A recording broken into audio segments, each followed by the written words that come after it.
Good morning, ladies and gentlemen. Welcome to today's Financial Literacy webinar. As usual, we come to you to the School of Money to learn about money, to tell you about money, and to a good project by the NSSF, a modern living lifestyle. If you look behind me, you will see the villas. They look very, very beautiful. Check out all NSSF social media platforms and the website to learn more about Solana and see how you can be a part of the people that are living the dream in our country, Uganda. So today we are talking about disrupting the paycheck to paycheck lifestyle. As usual, we come, we have a topic, we have a beautiful panel, and we do something nice to help Ugandans learn about money and also do well with their money. But before I get into that, my name is Anna Maria Sanyu. I am very delighted to hold fort for Mr. Apollo Mbowa, who is sitting in a different seat today, where you can ask him all the questions that you've been wanting to ask him, and where you can actually interact with him in a different light. If you look closely at my t-shirt, it says, "Ask me about Smart Life Flexi." Please feel free to ask any question about Smart Life Flexi. Ask me whether I'm wearing it or when I'm not wearing it. Feel free. But to tell you a little about Smart Life Flexi, it's a new product by the NSSF, a voluntary savings product. Today, as we are learning to disrupt the paycheck to paycheck lifestyle, this product will be very, very helpful in your journey to actually disrupt that lifestyle. So, what is a paycheck to paycheck lifestyle? This is a time where a person who earns a salary lives all their life on just that one salary. What do I mean? That if your HR delays for even a microsecond on your designated payday, you will not be able to have lunch, you will not be able to go back home and leave your office, you will not be able to pay any bill at all. That is what we've come to talk about, to see that we can change living our lives in that manner. We should live our lives in a happier manner, where even if HR doesn't give us salary, life continues. I'm not saying HR should not give us salary.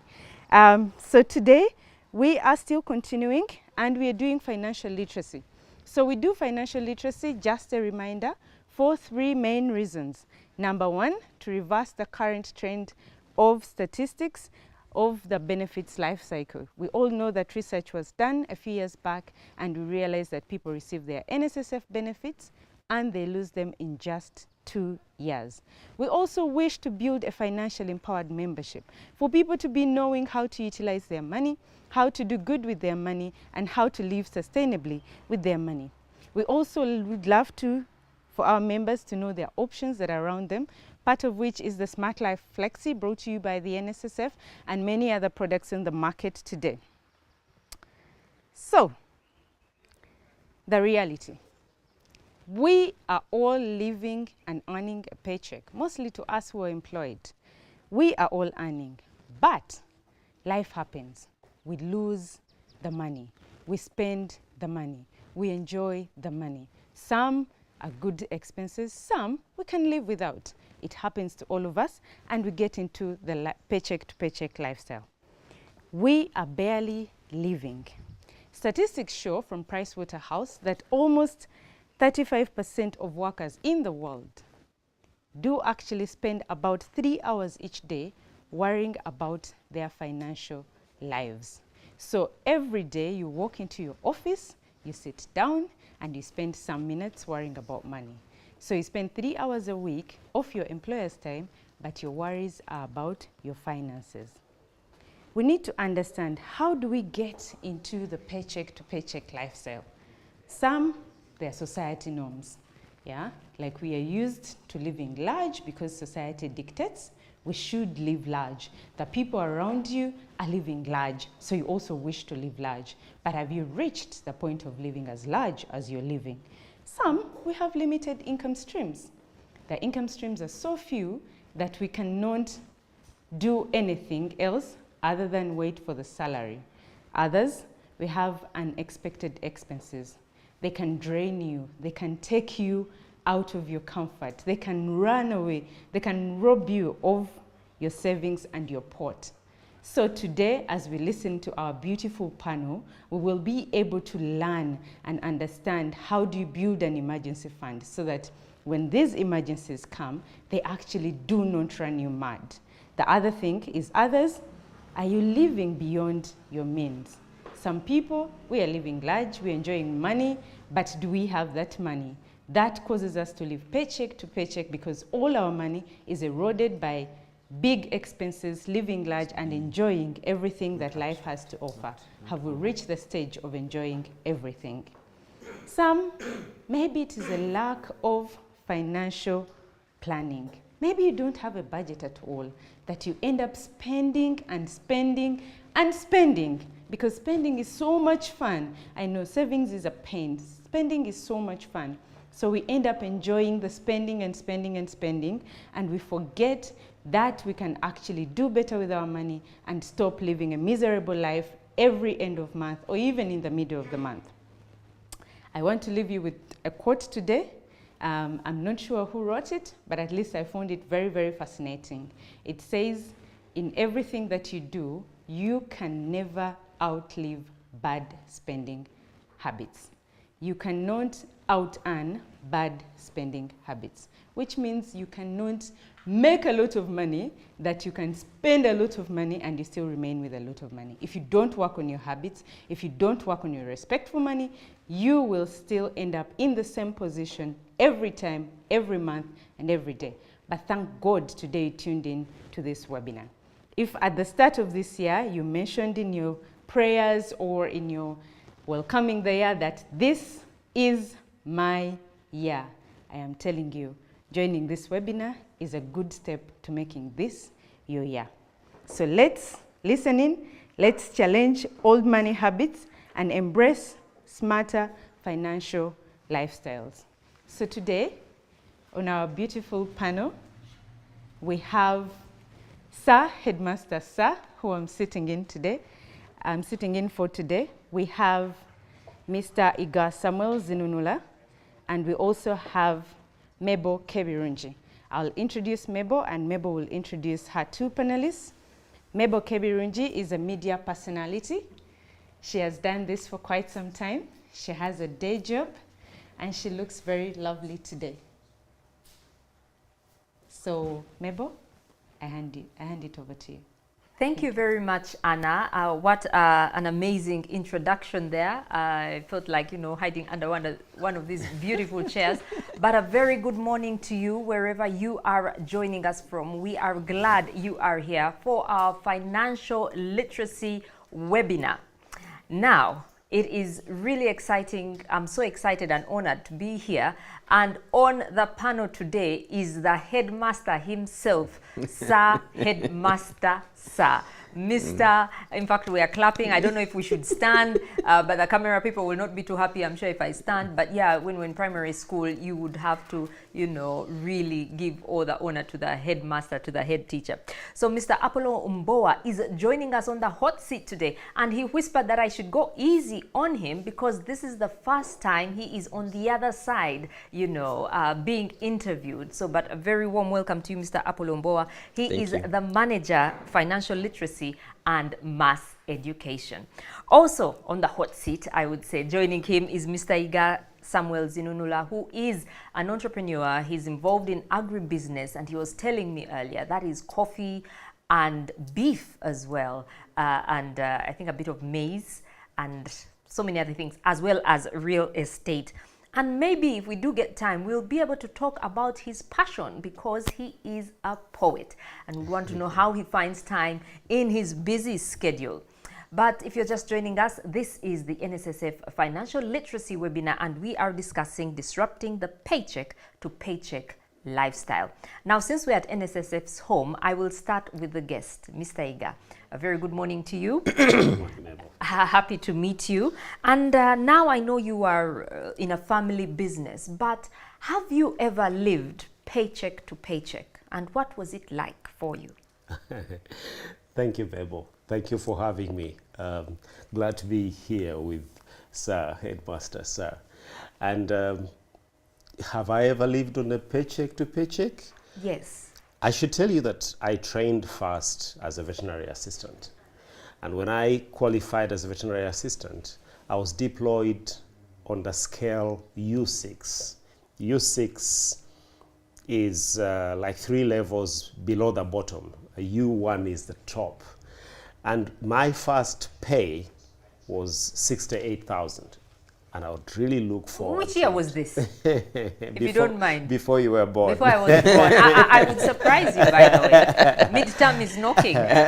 No, my first job was January 1990. I was employed as a veterinary assistant. And you were earning 68,000. I was earning 68,000.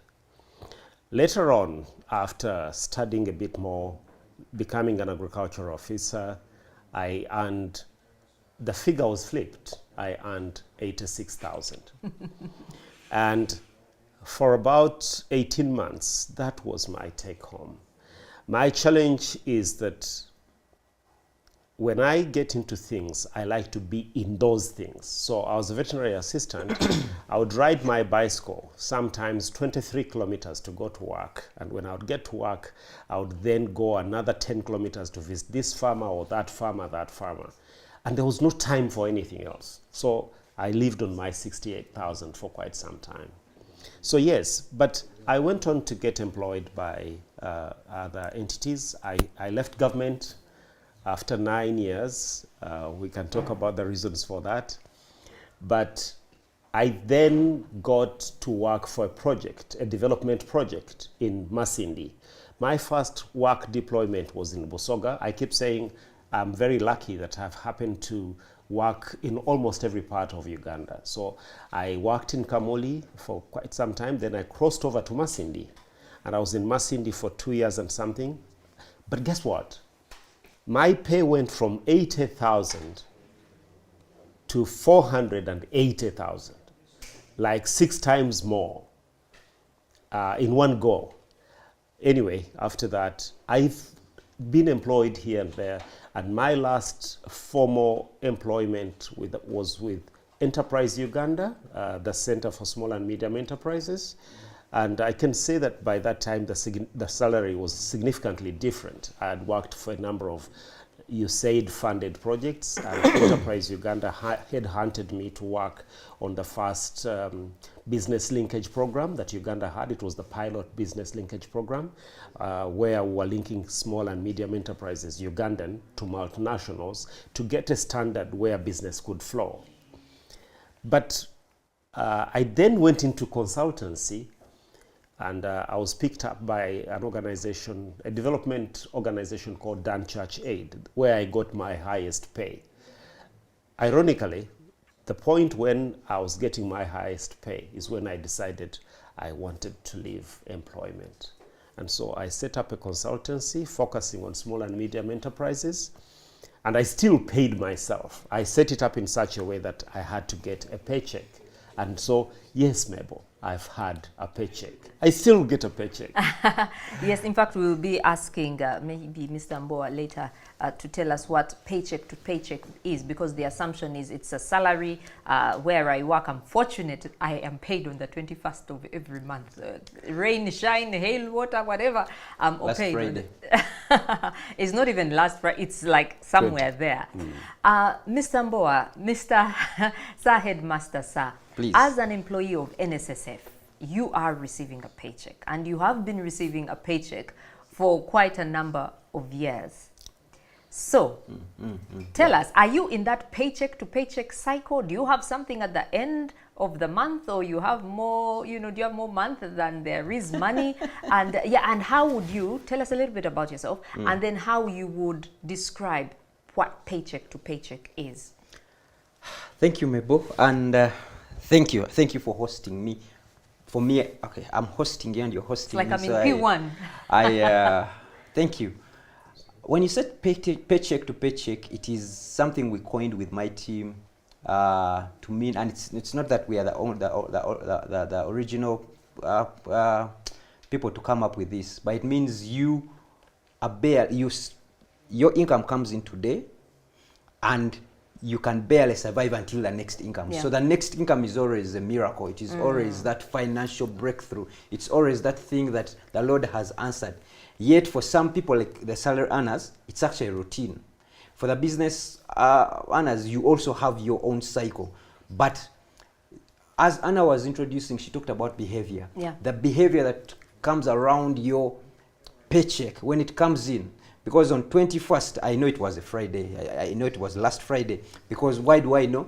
Because people at work got paid. And I know the behavior of when people get paid. I know our behavior. I don't want to say the other people, but I know our behavior. The following day, we are coming to work with cafe javas, cups. We are different. We have a certain bounce. Yes. And now it's 28th, coming to first. We start returning to church and start praying again for the financial miracle to happen on 21st. So yes, a paycheck is that, and it's that particular behavior, that particular cycle that is unfavorable. I would say it's not a way to live. You are living on mercy. Yet you went through school, studied, and you told your teachers, told your parents, I am going for a better life. But now the life is actually worse than what you think, regardless the amount. By the way, regardless the amount. Just to say a bit about Mboa Apollo here. I have actually worked for the last 14 years. I was checking my NSSF app, formally getting a salary for the last, at least for 14 years now. I looked at my first NSSF entry, which was about 56,000, no, about 36,000, and I said, hey, I've come a long way. I'm looking at the last one, and I'm saying, yeah.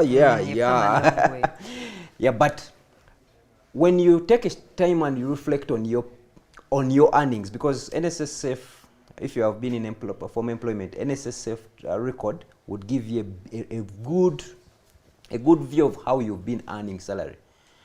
I was actually living, I was alive, I was breathing with the salary that could contribute 36,000 to NSSF. I was there. And I'm looking back at the things I did. I mean, I don't want to, but there are things, there is a behavior I had. And now you come back and ask yourself, what am I getting now? What changed? Am I getting better? Am I getting worse? For most people, we get worse. The more the money, the worse you get.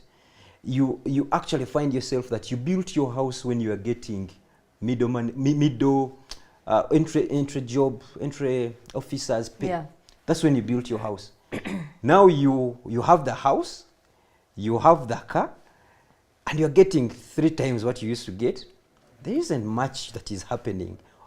Of course, we shall probably start talking about these things. Where does the money go?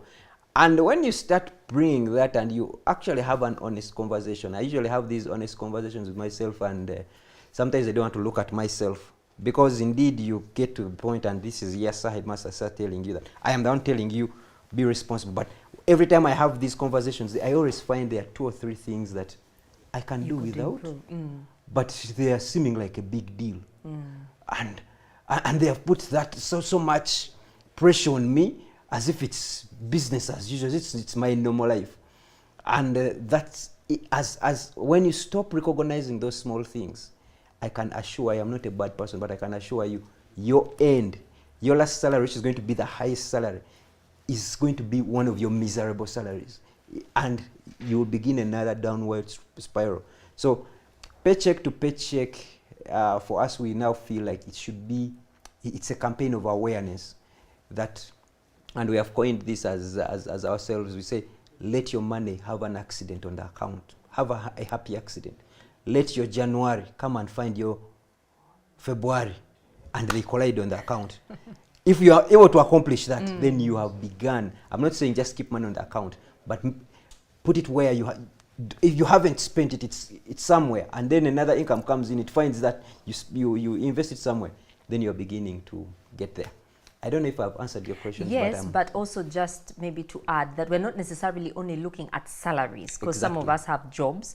You could have a business, but you're living from one gig to the next, or one consultancy to the next. Mr. Iga here will actually, because he's been longer out of salary. Yeah, I've told you for the last 14 years I'm receiving a paycheck, and I want to be honest with you, I still see myself for the next 10 years receiving this paycheck. So I am not about to exit because I have not gotten that high salary. But also the persons and the people of my caliber also run out to do businesses. I have quite a number of businesses. I am not nothing against that. But when you get in there, if you have not, you are not disciplined on your salary, you will carry your bad habits even into the business. Like that deal comes in, you have 50 million, spend it, and then you start looking out to the next deal. Yeah. I have, by virtue of my employment, I work with a lot of consultants. And these are consultants sometimes I bring to tell people about financial behavior, well-being. And the minute that person leaves the platform where they have shared this, they start interrogating our finance department. When is that pay coming? When is that 1 million? You know, I have school fees. And I'm looking at this person and saying, dude, you are the one telling people about financial discipline. Now you already even spent the money you haven't earned. So that, this is not just for salary people. No. And I think my team, I say I haven't been on this other side. No. I think when they went through, I don't know, I'm going to find out, but they went through all the people and they said, I am best suited for this. Maybe I'm the one living paycheck to paycheck. But Mr. Iga here adds in a good flavor that he has done this business and should be able to spread this. It's not just about the form employment. There's actually a law, I was thinking, is it physics or economics, where the more you earn, the more you actually spend. You actually realize you need to spend what you have earned. So I think, just as you said, many of us could fall in that category. You are earning little and somehow it met your needs, but now you earn more, your needs are not being met. No, it is your psychology. We have tricked our brains to believe that. But I have also known, we are with Mr. Iga recently, just on Tuesday, I think. Tuesday night. And we met the man I consider to be the wealthiest in Uganda, Mr. Mbile. I don't know if you have seen him in any tabloids or any newspapers or in any lifestyle magazine in the last 3 years. But people are barely getting any money. And they will, I don't think, I haven't seen any personalized number plate, Mbile. No. I haven't seen it. But he's getting a lot of money. But there is a group of people who have tricked their brains that when you get money, it needs to go out as fast as you get it. So you get a lot of money, they have very posh cars, they have fancy houses, they are showing them on YouTube. TikTokers now that's your brain tricking, and you have to do a lot of spending to keep up with the pace of popularity. But yet, you won't die if you're in Mbire. I can dare you to show me where Mbire's house and you don't know. Like, that's how, but when we look through the formal financial books, I haven't seen anyone who beats him. So but let's bring it down to our level. We are not in Mbire's level. He was receiving 68,000. He lived. And I will use him as an example. If that went to 10 million, there is that myth that you now need to live a life of a 10 million. I am NSSF. I mean, how am I not driving the new Harrier? Why? I am getting, my peers drive that. Why am I not driving that? So because you have to actually, I need to put my children in international school. I am NSSF. But I think for me, I'm here to say, you are you. You are you. This morning when I was coming to Luvoa, I took a lift. One of my colleagues brought me. I am here and you're all listening to me. Nothing has changed and you're going to continue listening to me. But I didn't become any less of me because I took a lift. You didn't drive here. And this lift was even, I'm a Tekaga lift. She was telling me, don't increase the radio, all those things. But I still made it. You will say, our famous Aisha here, but she gave me the lift, I arrived. And she told me, don't delay after you finish the show, please come and we go back. But I will survive. The problem is me believing I am NSSF, I am manager. I need to have MPN. Yes, I may have it, but it shouldn't be determined because of what I am earning. I need to go back to myself and say, who am I? I am headmaster, I am Mboa Apollo. I have received 150,000 as a salary and I have survived. I am, yes, a plant child born in electricity, but I've also survived where there was no electricity. So when I get into a place, I will not be, I will not go with a vibe. I will, because bottom line, at the end of the day, I report back to my children and they ask me. They don't ask uncle, they ask me. So I need to do this for me, not for the world. Yeah. So I know you've been wanting to come in. Yes. Yeah, thank you, Sir Headmaster, sir. I like what Apollo said about this not just being literally paycheck, but being a whole awareness campaign, a whole, actually I would call it education campaign, you being headmaster.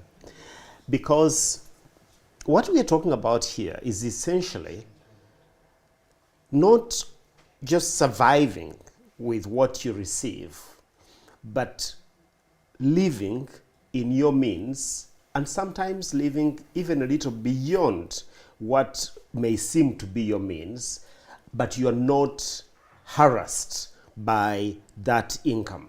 I would say harassed because many of us barely survive. Why? Because we received 300,000, and by the time we get to the 18th day of the next month, we actually are in debt. Yeah. We are in debt by another 50,000. And the first thing that comes to the mind is, boss, I think I should get a salary increment. And the salary increment, if you've been earning 300,000, is not going to be another 300,000 because you still have 12 days to go in the month. Today is the 18th.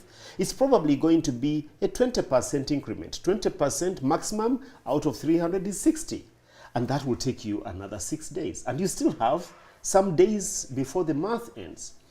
Many times when we are short of money and we have been used to getting a regular income, especially if the income we are getting is simply demanded from our employer, the first thing we think of, I should get a pay increment. The next thing we think about is, I should get an advance. And so you apply for an advance. Yes. Normal, okay. But you can't apply for an advance of 300,000 if your check is 300,000. So you're going to apply maybe for up to 50%, and still that is going to run out. What is more is that in the next month then, you're going to get far less than what you're used to getting to. So before you know it, you are breathless all the time. You are like chasing survival. Now, when you step back and say, what can I do about this? It becomes extremely important for us to see that it's not about the money. No. And one can say, oh, you can afford to say that, but actually it's not about the money, it's about you. And I like what Apollo says, that I go back and answer to my children. You're lucky you answer to your children. In me, I answer to someone else. But the children also get to hear the answers. When you go back to answer to your children, I'll give this example. What do your children want?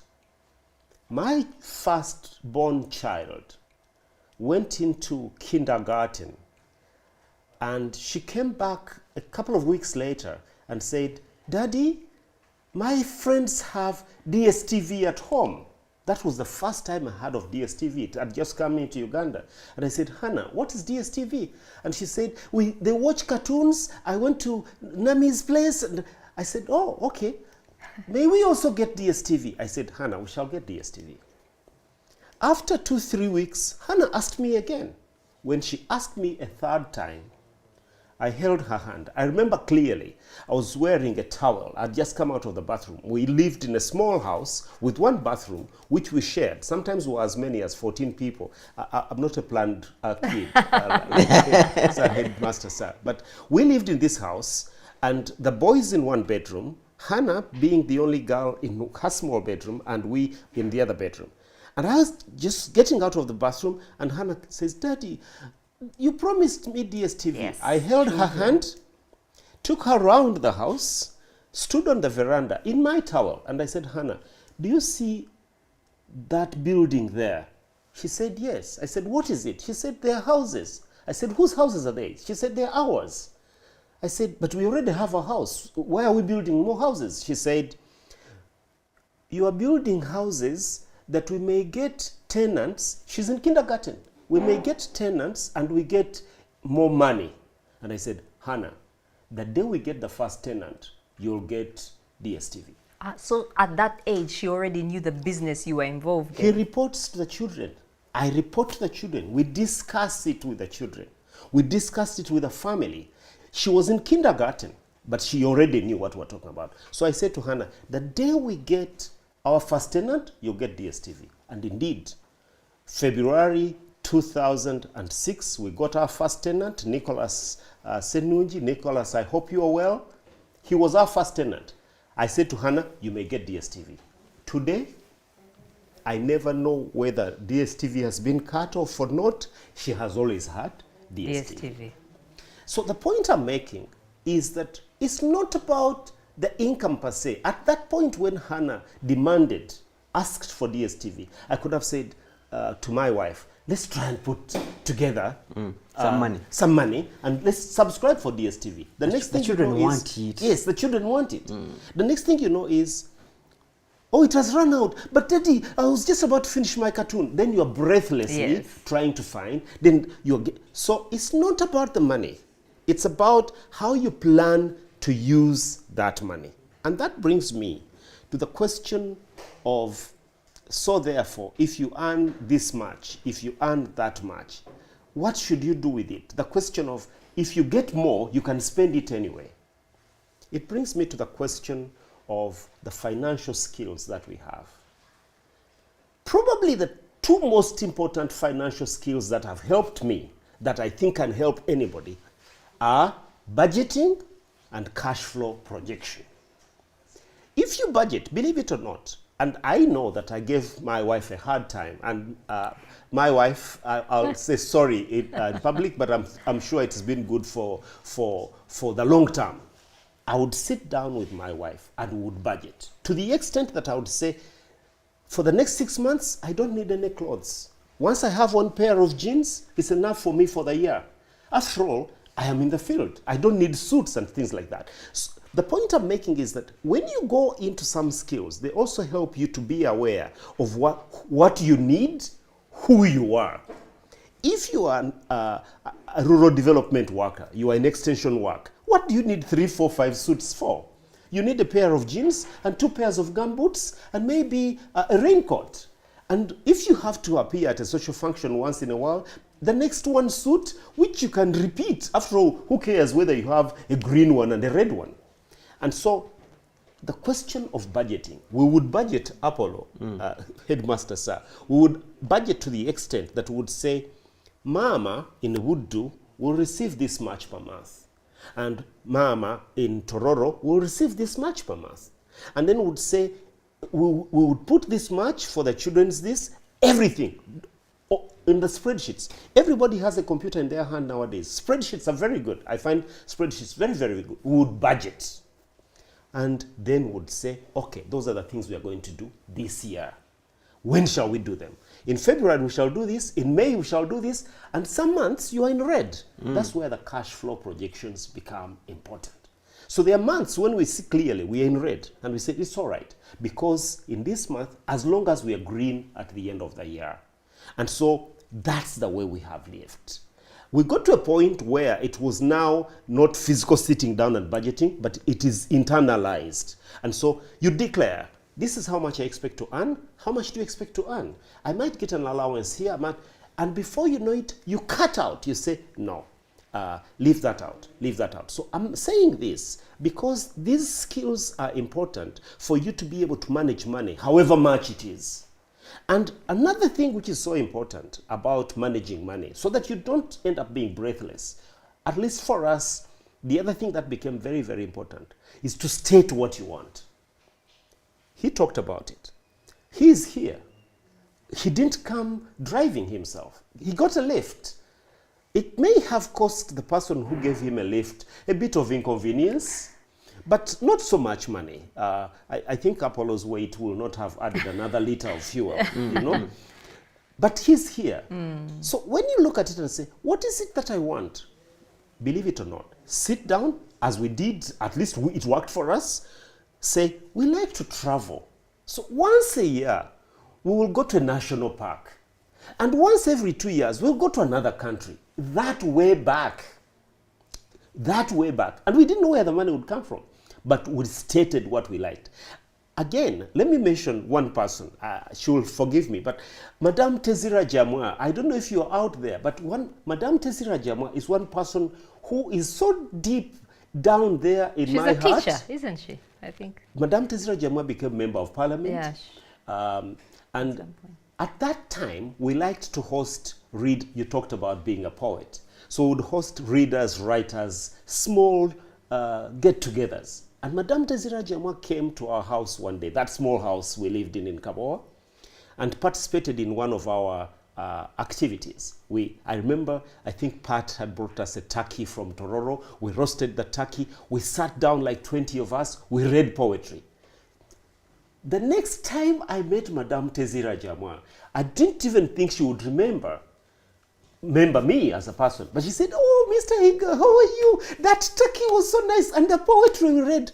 Believe it or not, up to today, we host little groups together. What do you want to do? We like to host small groups. Not, you know, sometimes you find, oh, you now have a new car, bring together a big group and celebrate the car. You have a new house, housewarming is large. No. What do you want to do? Do you want to do a smaller one? Do you want to do a big one? We like to travel. We still travel. We like to experiment with things. We do this and that. And so I would say this question of paycheck to paycheck depends a lot on you understanding yourself, accepting yourself, stating what you want. Write it down. And the other thing I would mention is educate yourself about it, so that at the end of the day, it's not a question of saying, I don't have enough money, I don't have enough money. Maybe for now, let me just end on this point, that a lot of the time, people say, we would have done this, but for lack of money. And you say, how much money? And they actually have no idea. So I go back to those skills. If that's what you want to do, research on it, get to know about it. How much does it cost? If you don't have the money now, how long will it take to bring it? If you receive 300,000, you will finish the money. If you get 3 million shillings, you'll finish the money. This is the same with everybody. But the question is, what do you want to do? We knew right early. We decided that we want to do this, we want to do this, want to do this. Believe it or not, maybe I should mention that when I worked with Enterprise Uganda, I got liberated. Getting some kind of proper education, proper training on financial matters is important. Enterprise Uganda runs different programs, and one of them is the Entrepreneurship Training Workshop. You want to be an entrepreneur, do put in a bit of money, go get a bit trained. When I joined Enterprise Uganda, I was taken to the ETW. I learned a lot more. The things I was doing with Pat on spreadsheets and all that, they got to be magnified even more. I saw it more clearly. Guess what? When I worked with Enterprise Uganda, they sent me to India to represent the organization on something. And I worked with Enterprise Uganda directly for 2 years. Then I was retained by UNCTAD as a consultant, still at Enterprise Uganda. And in that third year, I was sent to Bakbung in South Africa to participate in another. So for 3 years, I traveled internationally twice. Then I decided to leave Enterprise Uganda. And everybody said, but now what are you going to do? I said, I'm going to set up a consultancy. I've learned a lot from Enterprise Uganda and ABCD. But you see the uncertainty that comes with you stepping out there. But guess what? The year I stepped out of Enterprise Uganda, I actually traveled to 3 different countries internationally. Why? I take it back to the fact that I knew deep down inside that one of the things I enjoy is to travel. And again, Apollo, you talked about, what did you call it? Reporting to your children. Yes. I report a lot to my wife. I report to my children. And one of the things we discussed was, we like to travel. Yes, I also like to travel. You have an NSSF job. I don't know what your wife does. But guess what? Once in a while, NSSF is going to send Apollo to travel somewhere. You've had NSSF? Please. Yeah, please. If If NSSF sends Apollo to travel somewhere, It shouldn't just be abrupt. Tomorrow you're going. No, it probably has been coming over the last so many weeks. How about arranging that she takes leave and you travel together? Such that at the end of the day, you are not paying for an extra bed, you're not paying for an extra hotel room. At the time, there have been times when we've shared the same plate of food, but we're traveling together because we like to travel together. So for me, it becomes a question of what are the things you like to do with your money? And believe it or not, somehow you will fit what you want to do into your money and you want to be breathless. And if you have to postpone one or two things, you will, but you know that you want to do it at some point. And so it comes back to you, not to the money. Okay. Well, sorry, Mabel. I'm enjoying this conversation. Yes. One of the things people need to understand that I've done this quite a lot, and for every class that we are in, I am the #1 student, and this is teaching me so much. But I want to build on to something, and what she kept saying, authenticity is key. Like, people are living other people's lives; they are not living their lives. State properly what you want, and let that be the one to guide you. Otherwise, you find yourself building in a certain area, buying a certain car because your colleagues are doing that. Yeah. So authenticity is key, and it's okay. My team knows the type of cars I like driving. One day I should be manual, and manual cars I may not be able to afford a new one. They're usually those old cars. But let me tell you, the joy I have when I'm driving a manual car, most times they are UAB or the other big number plates, but that's who I am. I will not kill myself to go into Toyota Uganda so that I can get to fit into it. So authenticity is key. And you've put me in trouble.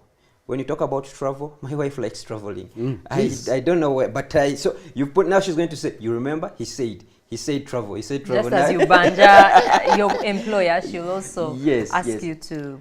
No, but all this said, I think I've brought you pleasure, actually. You're going to travel a little bit more. All this said, it goes back to living. It's not money. We have this. We do this. I am employed to actually talk about money. Yes. And when we start talking about, we have gone somewhere. Tell us about budgeting. Tell us about. We always go back to your behavior, your knowledge. He's talked about knowledge. Knowledge, I mean, people don't know things just next door. They don't know things. You are, I don't want to mention, but I was at a very reputable financial institution where they don't know about treasury bills, but they are doing it for their customers. So knowledge is key, and then attitude. Like, those are the 3 ingredients you need. Money is a consequence. If you have the right behavior, if you have the right knowledge, I mean, because CJs has a certain type of knowledge on the feeding habits of people, we take ourselves to go and buy his food. And even queue. So money is the consequence. He has the knowledge, he has the right behavior, and he has the right attitude. Money is a consequence. When you package those things properly, people will come to give you money. They will come. Money is a consequence. So our goal should not be, let's not look at the paycheck. Because that's where we go wrong. This money is not enough. It's a syndrome. There is no money that is not enough. But what are your behaviors around that money? I know Askaris are big money lenders. Askaris, they are doing money lending to the people in the higher offices. So compare me to a return. And you will return 70,000.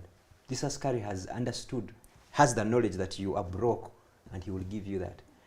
And getting into consumption debt, he talked about it. It just keeps eating you up. Because when you get an advance, you have consumed, you have not produced, you have consumed. Me, I am a net borrower, I borrow.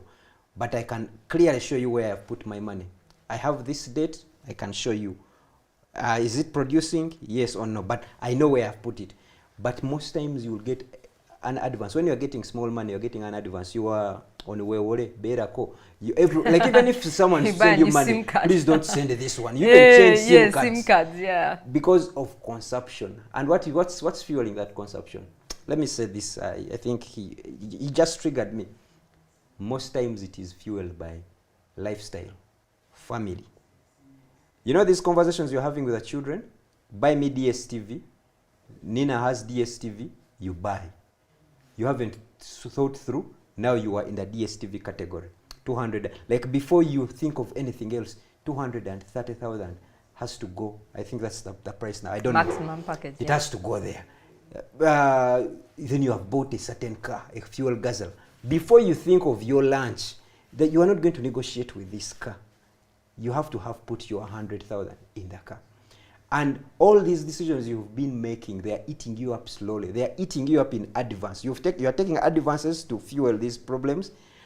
You find that you are in your year 5 in the future of the income you have consumed in the past. But none of it is productive. And what are you trying to do? To maintain a lifestyle that your children have proposed, have demanded, and you think they are making their final say. I mean, if my child has asked, Daddy, I want to go for a trip. They are going to Dubai. I want to go to a trip. My friends are going to Dubai. Yes, you say that's the, you are not. I am not their father. Me, I'm not able to afford this. Have that conversation. We have this conversation with my children, with my wife around, and sometimes I've seen some actions out of them, and maybe I'm thinking I'm overdoing it because lately they go into the supermarket and they are saying, no, but this is expensive. And I'm saying, I stand there and say, yeah, if this can continue, I'm really proud. Like before they actually put into something, people think that employees of my caliber, when you go into the supermarket, the children go, then you wait at the counter, and then just hand in a card to swipe. No, me, I have, how much money am I going with? 100,000. Guys, we have 100,000 to spend. But then you name your top 3 things you need out of that money. Then they fit around the same. Then they put in things, they remove. My 5-year-old is the one, she's the supervisor, shopping supervisor. King, remove this. You remove this. Gold, remove this. And then they come at 98. And I'm saying, yes. When they go to KFC, I will just stop with this story. I remember one time it was becoming routine. Church, KFC, home. Then one time we flipped it. I said, church, KFC, but we are buying off your money. And there was hesitation of, do we really need KFC? They even started suggesting, but mommy makes better chicken. But they had been eating this chicken because it wasn't their money. But I told them, no, this is now your money. Make a decision. So until then, let's buy it, but we are going to eat it so aggressively. In his words, he's a 7-year-old. We are going to eat it aggressively. Meaning now, they weren't even attaching meaning to what I was giving them. But because it is seeming to come out of their pocket, they are attaching meaning. So let's have those conversations. They're going to help us with breaking that paycheck syndrome. May I? Please. Yes, Mabel will be okay with us. You see, 2 things to pick out there. When do we start the conversation about money in order for us to be able, so many years later, to not be in the paycheck to paycheck? I would even, like I said before, call it a syndrome. When do we start? Start early. That's a very good one, that you can say they feel the pinch. Instead of getting into wherever and say, pick and I'll pay. Say, all right, this is the amount of money that you may spend. But I need 3 more. No, we said you're going to spend 30,000. And so it starts early. These things stay with us. Very happy when we got sweetened condensed milk. Nusu Bulaya, it was called in the 70s. And once in a while you get a whole fish, once in a while. But it is measured. You'll eat meat every 2 weeks, that's when it will be afforded, or you'll wait for Easter. I never ever felt poor. It's much later that I realized we were actually poor, but I've never suffered poverty. Except actually, you say, I know some people who go to university in first year, and they know what they will be doing in the second holidays of the 3rd year. They have arranged, they will travel to Spain, they will spend 6 weeks learning ABCD, and they're entering university now. Planning. There's nothing more important to plan for than money. if you're planning for your life. We tend to go along with the natural things. I'll get married. Yes, you'll get married. It will come instinctively, even in your sleep. You will get married. Oh, I'll get children. Yes, you will. But once you've gotten them, there's some of these things which need conscious effort. And money is the most important of them, I would say. Okay. If you think about it, Apollo, maybe we will invite you to our own studio. Our own studio, one of these days, you especially being Sir Headmaster, Sir. We now speak with young people. As a family, we get young people to come home and we sit in the garage and we talk about things and we talk about health. And we say there are different 5 healths and financial health is one of them. There's biological health. There are 5 anyway. So we talk about spiritual health, but we emphasize that you can't ignore financial health. And that brings me to another thing that he mentioned, attitude. When you look at it, I put here that we need to liberate ourselves earlier than later. We need to ask ourselves, what is it? I said, emancipate your mindset. That's the point I put here.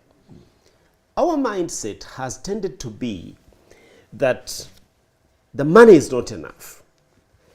There are people who are high flyers. They finish university, they're high flyer, they get top jobs, they get the next top job.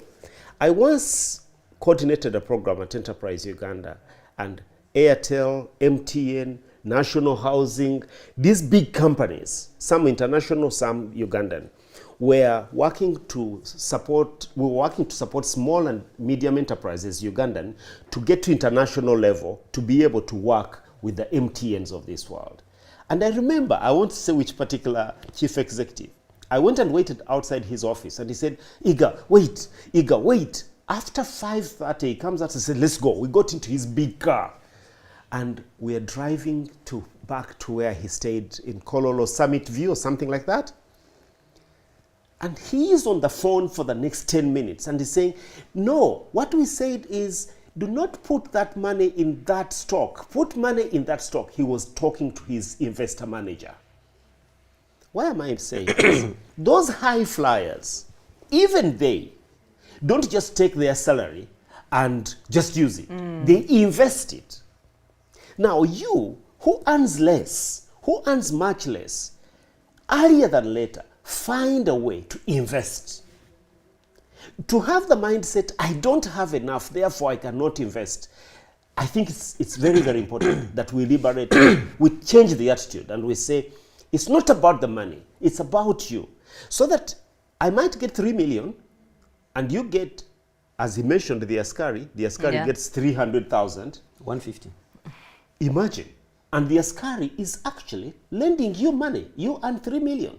And so it becomes a question of going back, I agree, define yourself, and then you will find the money to live the life that you want to live.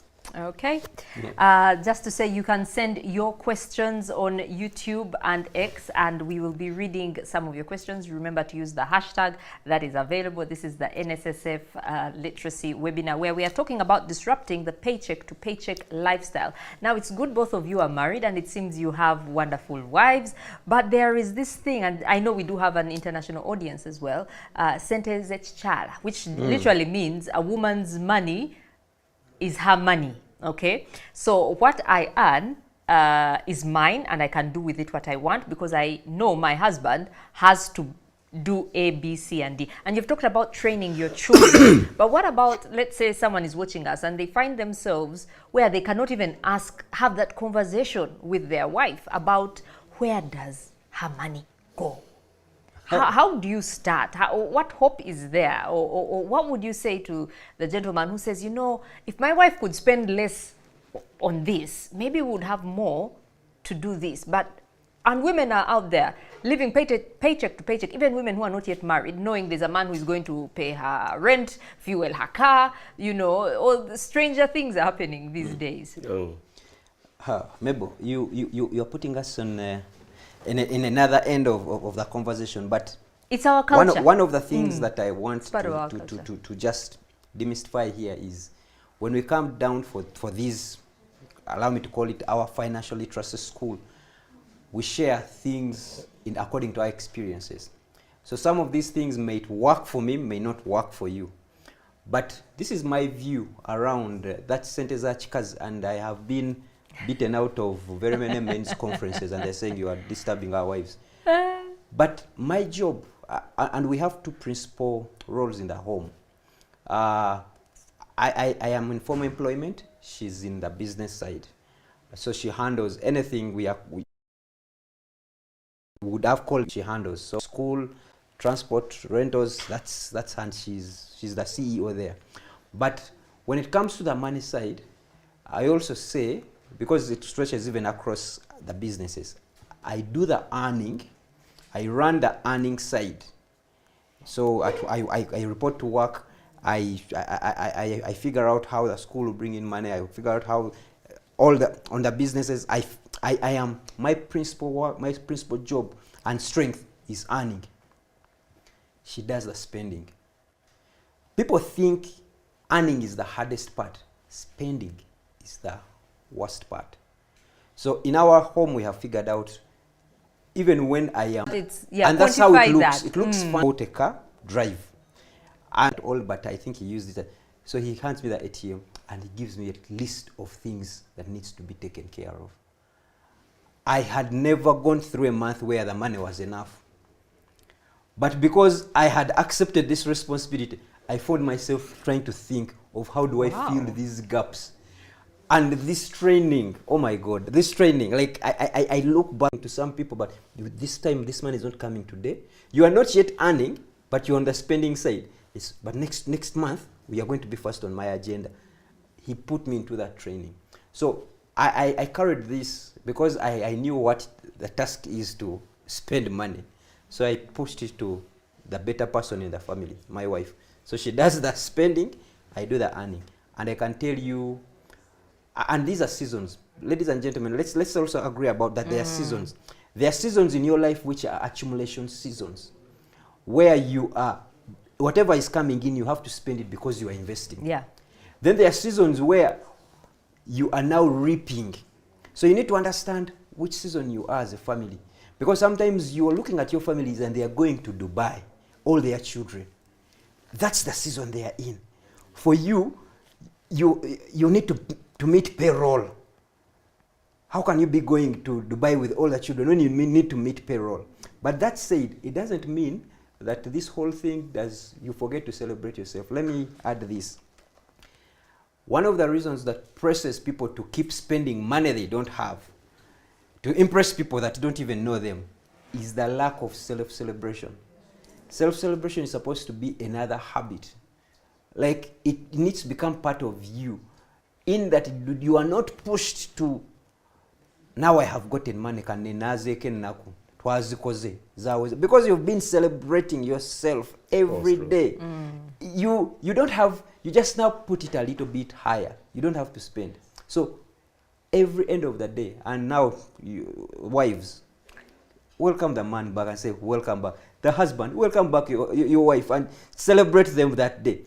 Because now that it decreases the propensity that when I have money, I will now need to pay back. So in our family, she does the spending, I do the earning. Those are our principal roles, and we sit down and start auditing ourselves so it is more often than we want to, because we are running family businesses. So you find your pillow talking about which teacher are you hiring. That one is so expensive. And for us, that has become our love language. We talk about the things. So I will not be talking about the moon, how the moon is like your scalp, and then you figure like your figure is like this, you are walking like that. I'll buy you roses. We will talk about, and these are things that make us happy, because we're talking about our money or the lack of it, and we'll just continue having this conversation. So we just continue celebrating yourself. Don't break the communication. Men don't like me talking. And then there's this particular thing I say. I'm going to say it once, Mabel, don't beat me up. But a woman who says the man can't touch my money has belittled herself so cheap, because the man is touching parts of you that are more expensive than money. But there you are putting yourself below the money. You're thinking, this man is because the man will not do this. So do not I don't want to go any further. Oh, But wow. that has been, I have been chased out of conferences for saying Wow. that, but it's just money. Wow. It's just money. If you are giving yourself to him, what is this money that you are keeping away? For sure, I can't I'll say leave it at anything. that. Yes, I won't add anything. Yes, Mr. Iga. Thank you, Apollo. I think, you know what you said about it, it has become, it is like part of our culture. Yeah, young girls. Okay, yeah, people at campus age there. I have some children who are now married, who are about to get married. And I've also got responsibility. Friends coming and saying, our children are getting married. And so actually right now, I have become judge. I'm the one giving names in our family. You know, traditionally, my father didn't give me a name. He took me to his father to give me a name. Now, my father is gone, and my senior uncle is also gone. And the children are now getting children. They bring them to me to give them names. And so these young people that are coming, they're getting married, we talk with them. And what I say, we first work together as a group. We camp one evening, work together as a group. Then we split. The girls go to my wife, the boys stay with me. Then we come back and we resynthesize. But one of the things that we are saying to these young people getting married is that Chikazi is a very bad person. Don't touch her money. So don't be there and you say, zino sente za Chikazi. Because the moment you have sente za Chikazi, you know you are in a bad place. You see, culture evolves. I hear people saying that our women don't work. It's not true. It's true that even if she's a homestay, my mother worked. My wife's mother worked. And my mother worked not by going to office. She went to the garden. And I do remember that Papa had a certain number of coffee trees, and we had a family lusuku, the bananary, and there was a lusuku for Mama. And Papa wouldn't go into that lusuku without Mama's permission. But when we were working in a coffee shamba, we would all go and assist there. And sometimes Mama would say, I'm not coming with you to the coffee shamba, I'm going to the bananary. Mama worked all through. Today, when I find young women saying, I'm a wife, I don't work. When I find a husband saying to his wife, you don't work. And then the woman says, likao sente za kameza. And then the woman finds a way of earning some money and says, sente za chikazi. People out there, young people, don't touch that chikazi's money. She's not a good woman. That's what I would say about this question of the way we worked. As Apollo said, what works for me may not work for you. I am so thankful that I married a friend. I keep saying that, you know, we're talking about money being important. Probably the most demanding investment you'll ever get into is marriage. And I know there's raising children and everything, but that is all consequence of being married. I keep saying, if I didn't have a wife, I wouldn't get children. So I invest whatever I can into my marriage.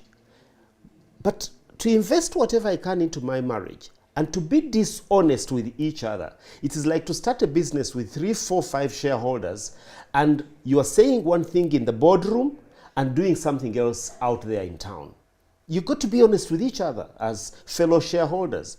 In marriage, I think we are shareholders. If we are shareholders, let us say, what do we bring to the table?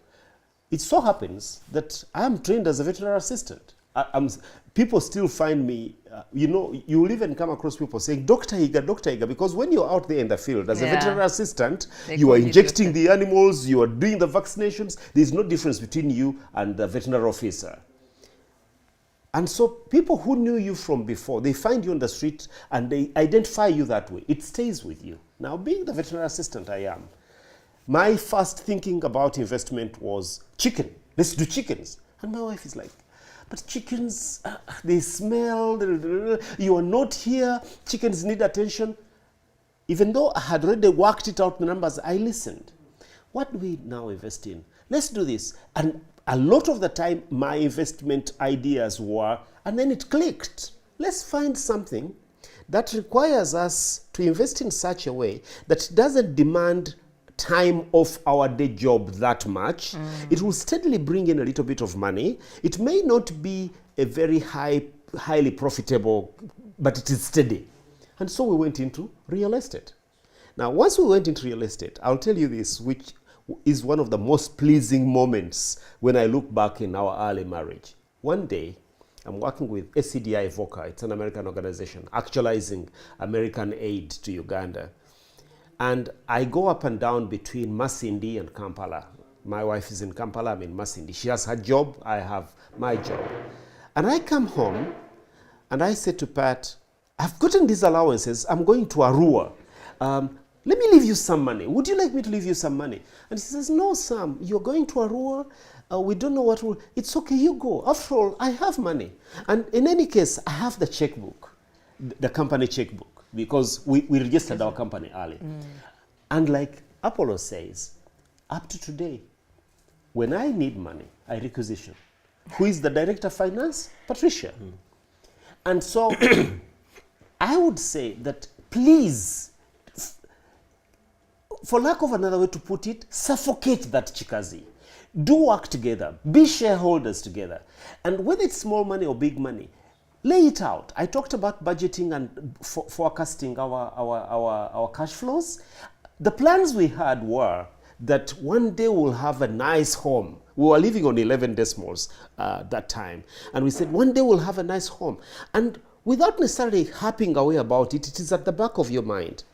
I'll invite you to come, Apollo, to our home. I think that we now have what I would consider a reasonably good home. But let me point this out. These things don't happen just like that because you've wished them. You work at them. You stay the long term. Again, we're talking about marriage, we're talking about chikazi. But you don't get into marriage for 3-4 children and then you jump out and get into another for one child and then jump out and get into another. No. I think you get into marriage and you hope the children will come. You want them to come. But you also hope that you will go from one-roomed apartment to a 3-bedroomed apartment to a villa like this one. You get what I mean? And so you work at it long term. So whatever we are saying here, ask yourself, what is the attitude you want to take into the long term? There's a question. I don't know if you can, either of you can add on this, because we have been talking about one aspect of culture. Someone who, there's no name here, says, can you comment on the role of culture on this financial independence? It's a bit vague, I think. But we've talked about, you know, the woman saying her money is her money. Is there any other aspect maybe you'd like to comment about our culture generally and financial independence? I think there is one. I start with Owechitiwa Katikiro. CPM. Yes, and people, I don't know why they pull out some aspects of culture. I haven't heard this being pulled out. Culture promotes hard work. Culture promotes planning. I haven't seen people go wild about that. But the people before us, you've had the gardens. That's planning. For you are getting a salary, you have no wallets for the salary. Culture promotes hard work. But behind this mukozi omusajja, the one they were calling, there was a very strong woman. There was a very strong woman, because how do you know she was hardworking? Because the man was the baby, the first baby of all these other babies she would take care of on top of her garden. And no one ever brings out, I would want, we're having that conversation, and he has one of the books which I keep giving out to any audiences. I think it's Work Hard and Prosper. He's trying to bring that out. So the African culture promotes hard work. And that is, why does it promote hard work? Because it wants a legacy. They always say an African man doesn't die, or woman, because of what they have done. But what are we doing currently? Because you have lived in your future. Right now you have already borrowed into your, way past your 10th year in the future. What are you leaving behind? Debt. Is that something that you would want to be remembered? But remember our people, the culture was saying you need to have something, build something. Those are things, and I think they directly speak to our financial literacy. Yeah. I think you're quite right. Talking with a Katikiro, let me mention two things. Right now, and a book has come out, Obuntu Bulamu, Enyingo z'Obuntu Bulamu.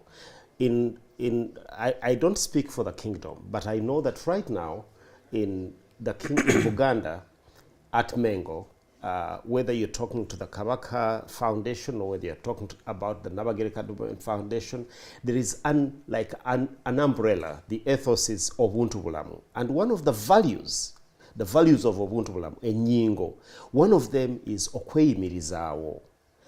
And to be able Okweyimirizawo, to stand yourself in good stead, you've got to be hardworking. We were not known to be people who lacked, people who begged, or people who stole in order to survive. You had to be hardworking to a certain level, Okweyimirizawo. Now, at the same time, there are proverbs which show you. The clan where I come from, there is the name Tukube, and it comes from the proverb which says, Tudeka tukuba abakazi, bwaddayo akuba bisenge. That your colleague says to you, those women, let's go home and we beat them. We agree, Apollo is my neighbor, he hits the walls, I hear the do. Then I beat mine. It is telling you, don't be silly. A man does not beat his wife just because the other one beat his wife. We didn't beat our wives. We did our best to look after our people, each other. Okufaku muntu munno. That's another nyingo. Now, who is muntu munno aside of your spouse? So I think that is very important. The other thing which I want to say on this is that as the cultures are evolving, we've misunderstood money to mean money. Money is supposed to be a means to access the things we need. What do you need money for? I want more money. What for? For food? Not just food, KFC. Not just KFC, but KFC burger, and then you bite half of it and leave the rest there. And before you know it, there's wastage. No. If you look at our cultures, Mama produced food. Papa produced the cash crop.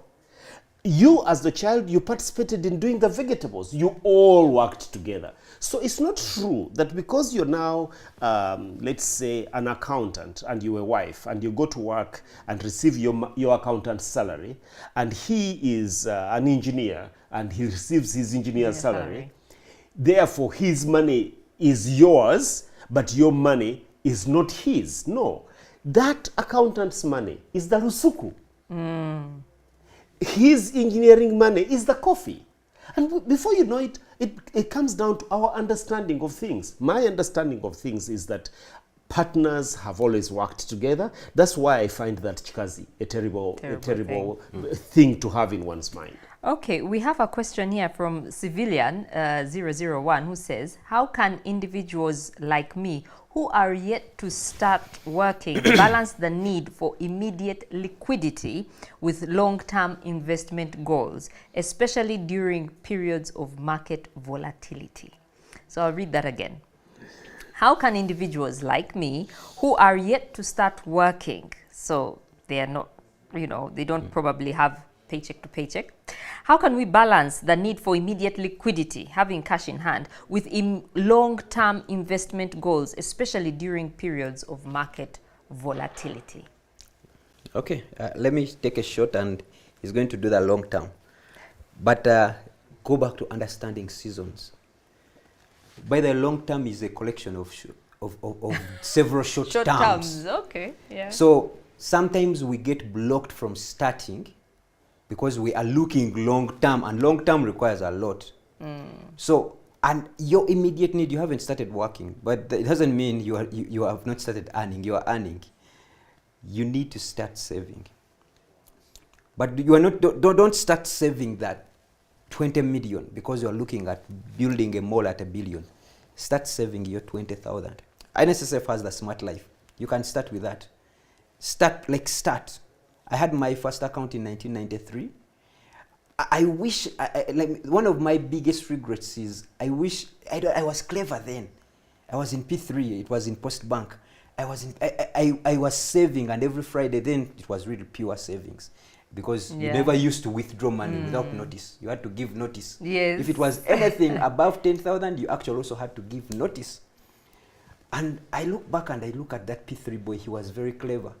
Somewhere in the middle, I lost it. But if I had consistently continued out that portion, maybe I wouldn't even be talking here. You would be finding me next to Mbira and we are discussing certain. But now I'm here. I am like, what am I saying? That person is in the season where he has a long run ahead of them. Let them not be blocked by the long term. Let them start with a short term. How much can they save for the month? How much can they save for that? Yeah.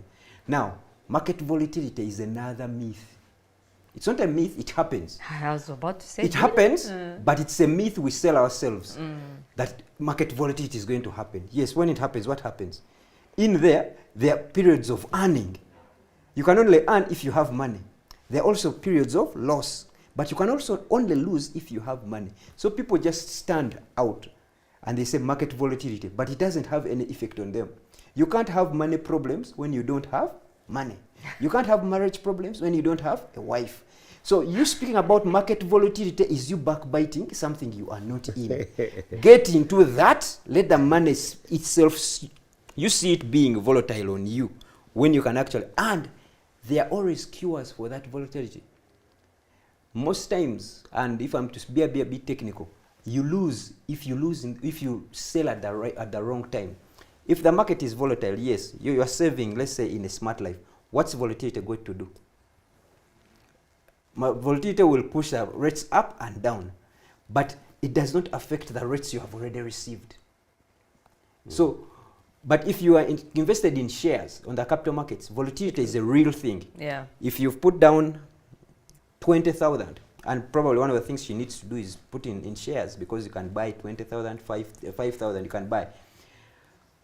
It means that 5,000 can actually be its value can come down to 200 shillings. But what happens? It's at 200 shillings. If you decide to sell that share at that point, you will get 200 shillings. So what you do, don't sell. Actually, what the experts advise at that point is you buy more, because it is cheaper. You imagine you bought a share at 5,000. Now it is trading at 200 shillings. So buy more, because for sure, in the long run, maybe in the 3rd, 4th, or even the 10th year, that share will come up to maybe 800 and you will cash in. So let's not just speak about volatility.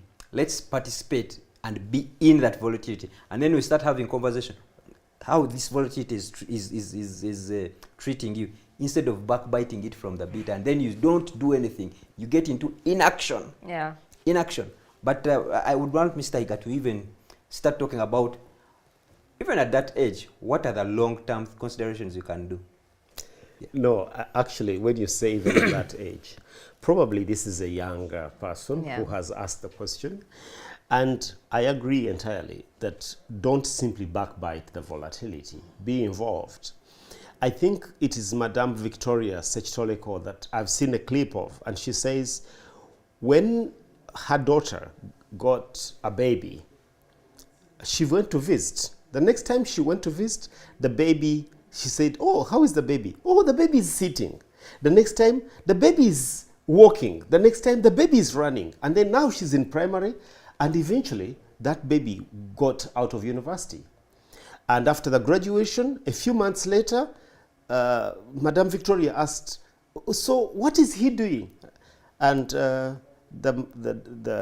mother of the boy, her daughter, said, he's doing nothing.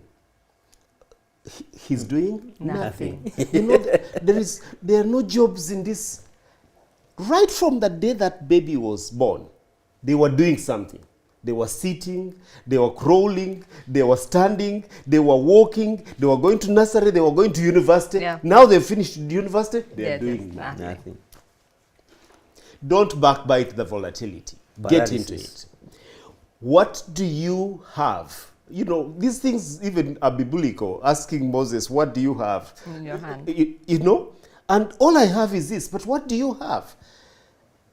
Take what you have. And if you have absolutely nothing, which can't happen, take yourself.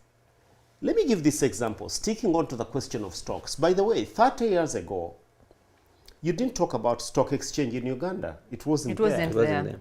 You didn't talk about money markets. They were not, unit trusts, they were not there. Today, you can name 1, 2, 3, 10 companies, Ugandan companies, that are on the stock exchange.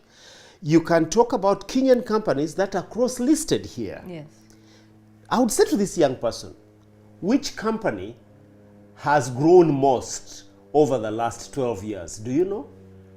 And probably you don't know. Because, and yet the person who writes in such a question and talks about volatility actually must be able to read a newspaper. The newspapers list. When you watch TV in the evening, they say, this company sold so much, it went up by this much. You could draw a graph and you will find that DFCU, which was one of the earliest to list, has grown this much. In the last 12 years, it's such and such a company. It has gone down, volatility, it has gone up, it has gone down, it has gone up, but overall, it has grown best. Then the next best has grown. And then you ask yourself, if I was to invest in now, where will I be 10 years from today? Okay. And so it brings me back to that point. Start early, look at the long term. Okay. Think big, but start small. I remember I bought DFCU shares when I was earning very little money, but I bought DFCU shares. The mentality I had that many of us have most of the time when the IPO, the initial public offer is made, buy shares, and when it is opened up, you sell. I did sell immediately, but I sold at some good money. I look back now and say, suppose I had held on and just let my money grow. So whether you have 20, maybe the other point I should add here, Apollo, you go to church. Yes, please. You read the Bible. Very much. You know about the tithe. Yes. I want to ask you if you religiously give your tithe. But That one, don't ask. the thing is, we were nurtured to know about the tithe and to give the tithe. And you go to church and your parents, and even you sometimes carry the tithe yourself. And we religiously would give the tithe. Ask yourself, that is spiritual backbone literature. Let me put it that way. That's the backbone. The Bible is the backbone literature for your spiritual growth if you subscribe to Christianity. The Quran is for the Torah. All these, when you look at it, for spiritual growth. I talked about spiritual health and financial health. Yeah. Now, when you look at our spiritual health, there is backbone literature. Unfortunately, there is no backbone literature for financial literacy. We need that. And part of it should say that, look, religiously put aside some money for the future. And I don't mean to vulgarize this, and I ask everybody to understand it in this context. Those who know about traditional religions here, in Buganda at least, I know that the spiritual leader traditionally, omukongozi wa Lubaale, yaberanga n'ebibbo. And when you go to the shrine, they ask you, oh, you are whose son? I'm the son of so-and-so. Kino kye kibbo kyammwe. Whose son? I'm the son of so-and-so. And they are bibbo for the different lines or house, orujja, the different yards. You are expected to put some money into the basket. Have you ever asked yourself, where did that money go? Actually, what I know is that many times the spiritual leader would use some of that money, of course, to look after himself, but sometimes to redeem other members of the family that were in trouble. That he takes money from the people and he blows on it, spits on it, and says, Bajajja, a sentence, ngenda zikozesa to help such and such a person. And that's what would happen. It's like linking financial literacy with spiritual inclination. I would say to anybody who is young today, that it's a very good time to be a young person in Uganda. Whatever happens, crisis or calm, it's a very good time to be a young person in Uganda. Why? Because the opportunities are so many. Two, people like Headmaster Sir are doing a lot of work to kind of create financial awareness. Yes. Somebody should come up with, maybe somebody should write down like backbone literature, basic backbone literature for financial awareness and financial literacy. There must be a number of books out there. And so one person who says, what do I do in volatility? Keep going. Decide what you want to do, keep going. It is a good, I mentioned, Mabel, that when we are talking about farming as a business, we say, grow what you know what you grow, and be known for what you grow. There are people in Zimbabwe, there are people in Masaka, there are people in Greater Buddu, who you would be in Kampala and you say, njagala genda wa Sonko, and they say, oh, Sonko, omulimi wemwanyi. And then a taxi will tell you, when you get to Masaka, you take another taxi, you get to Sonko, omulimi wemwanyi. You decide when you are 20, when you are 25, what you're going to be known for. Okay. Okay. And go at it. Let me end on this. When it comes to this question of things going up and down, hard times, some time back, two friends came home. I write, so this is a published article in Leadership magazine. The question of people doing what is called side hustles, and the people asking themselves, what can I do? Apollo mentioned the question of waiting for big money. There was a time the governor of Bank of Uganda said, no, the international financial crisis is not going to affect us. And people said, no, but at that time, things became volatile. Two friends came home, Lawrence and Moses, and they said, man, things are so tough. And I said, you know what, even though things are tough, find something and produce something. And they said, but now, when you say produce something, like you now, what can you produce? Look at your piece. We were living on 11 days. So if you decide to go into it, when I went, let me bring another point, going away from the question of the which was asked. Let me talk about the question of how we set up. We think that to survive the paycheck, we must start side hustles. He doesn't use the word side. He exactly. says hustle. But most people will say side hustle. Yeah. It's another piece that I've written about, again in the Leadership magazine, how to start and manage a side hustle. One of the cardinal rules is do not cheat your main job in order to run the other business. Do not. Be it by using the computer, be it by sitting at the computer and pretending to be doing company work and you're doing your other work. No. When I was leaving employment, formal employment, and setting up on my own, one person I look up to said to me, oh, you are leaving the 8 to 5 to go into the 5 to 8. It's not easy. And I said, yeah. He said, yeah. 5 to 8. And then it clicked. We are expected to report to work at 8 to leave at 5. You start your own business, be ready to get up at 5 and go home at 8. So you're leaving the 8 to 5 to go to the 5 to 8. When you set up a business, even when you're still employed, don't take it as a side thing. Take it seriously. Only ask yourself, what resources do I have, including my own time, that I can put in there? So if you're expected to report at 8 at your NSSF desk, it means you must leave home at 4. You leave home at 4, and believe it or not, it's possible. You leave home at 4, at 5, you've reported at that school, you are seeing the people waking up, you're looking at you're sitting in to check what happened yesterday. At 6, I know an Indian man who was suffering traffic jam. The people would get so late, and then they would want to leave early because they want to pick up their children. And he kept thinking, and his business is beginning to grow. He's got this big warehouse. He's set up factory, and people are late constantly. And he thought.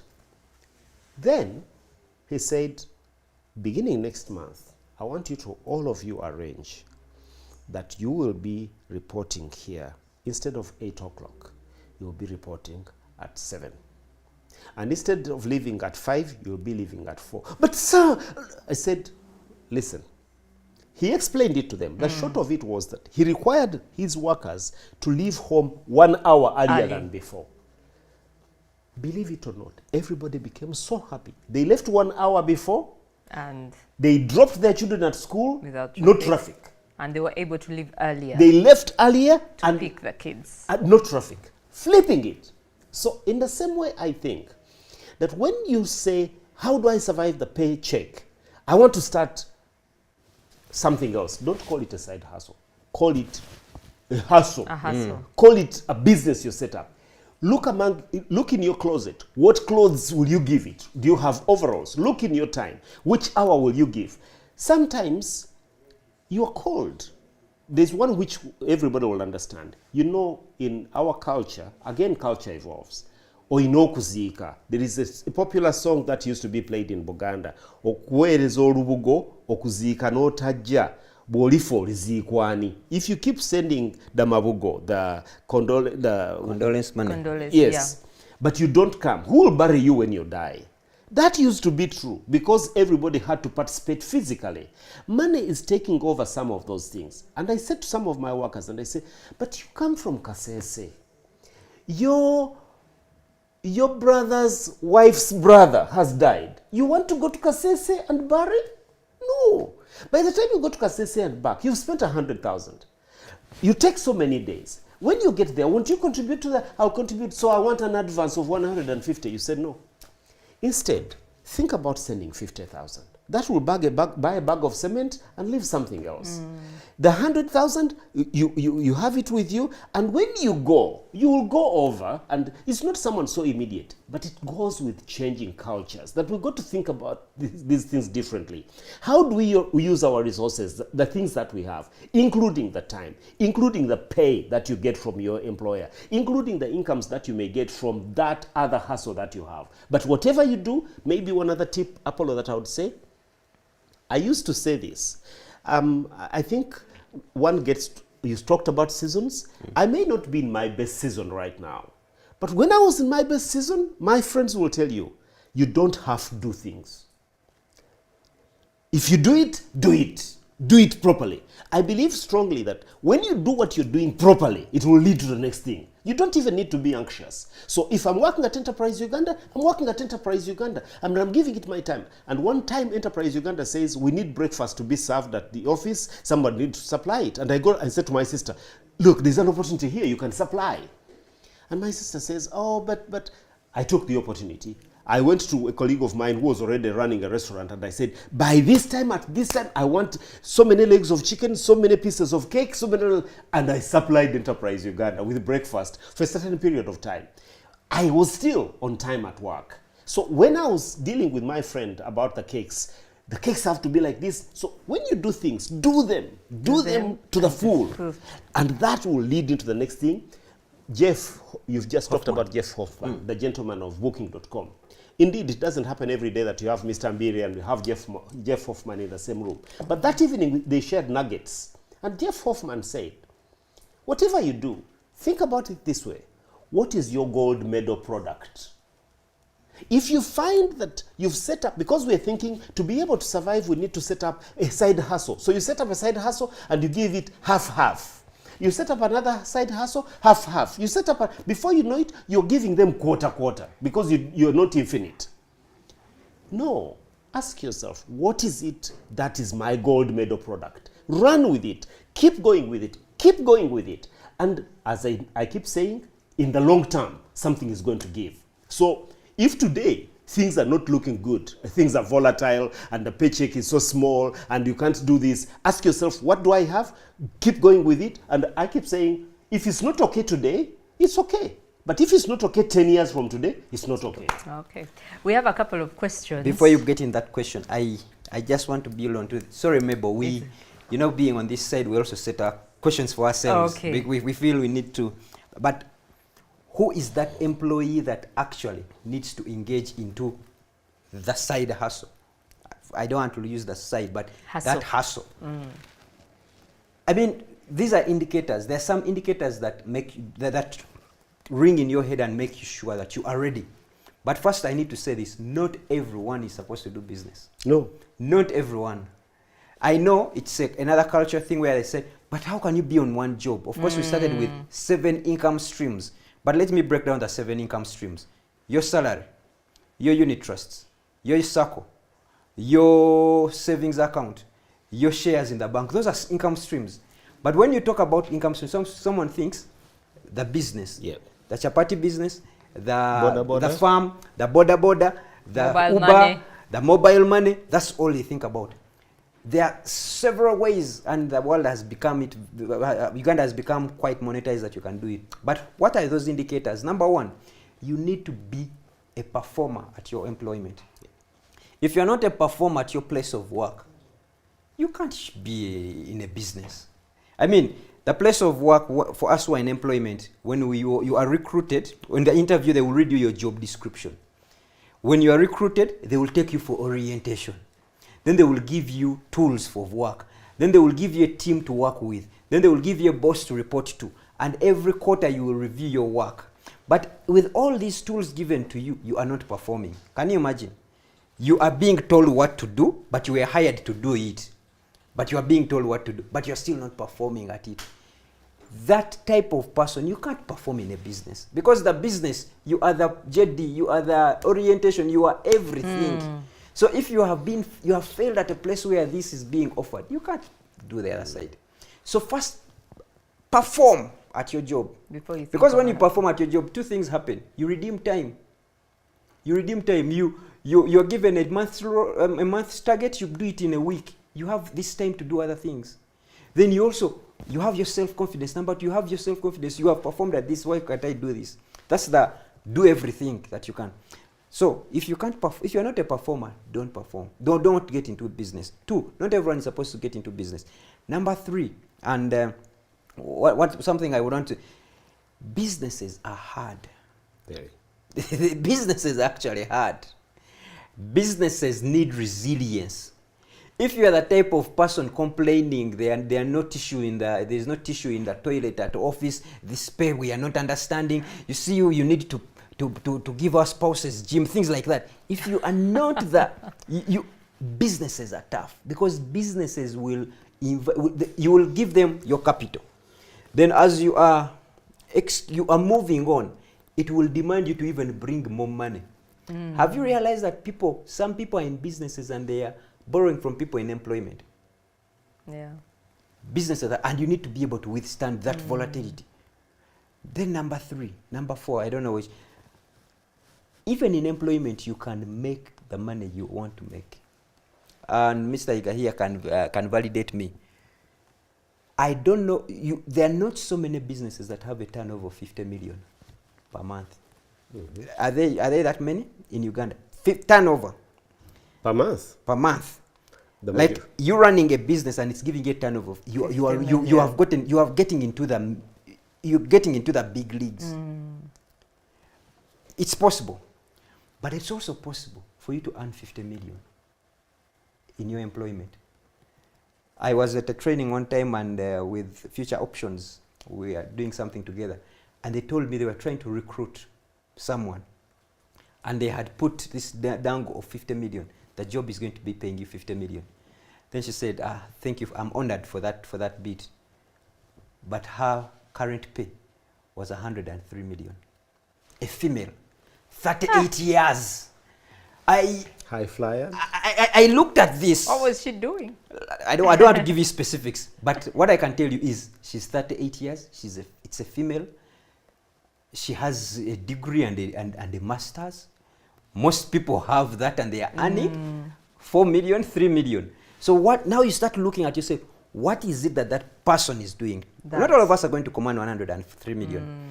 But that means there is quite a channel of the things you can possibly do between your current salary and 103 million before you get it to supplement with a business. I just needed to put that, but again, bring it back to personal. Who are you as a person? Because there are some people, leadership is not your ladder. Office politics is not your ladder. You would want to do your thing and you just rest at home. So what's the objective behind this business? But if your objective is, I am going to make more money than I'm making here, think twice. Okay, we have a question, but I think we have kind of answered it from Alice Nanyonjo, who was asking, how can I move this knowledge from my heart to practicality, is what she says. But I think you elaborated quite well on that. And then there's another question here from someone who says, Evelyn Hallow says, it's an awesome conversation. The gentlemen are amazing. Please, though, shed more light on buying shares or trusts or bonds. Where to start from and what are the benefits? So, Mabel, that answers the first person's question. How do I move this knowledge from to practice? Yes. It is you taking up those items. Shares, bonds, because they are low hanging. In instance, you are talking about action. Yeah. You are getting into Take action, and it doesn't need you to be fully loaded with 200 million. So a share, I think the cheapest share right now is about 8 shillings on the Uganda Stock Exchange. Isn't it Uganda Clays, which Uganda is like Clays, 6? And it's actually 6. And right now it's the right time to keep buying more. Yeah, but in fact, I didn't want us to dwell too much on this because that's going to be another webinar. Yes, it's good. But you talked about shares because I bought shares, but I feel I've gotten the raw deal. You know, I bought. So let me speak to you, Mabel, as you bought and stopped. This is a lifestyle. It's active. It's not a one-off. But for the last almost 8 years, Uganda Clays has not given anything. It has actually given. But over the last 8 years, also Uganda Clays has come up to they are 20. making losses and what? I think 3 years ago, Uganda Clays was at 20 shillings.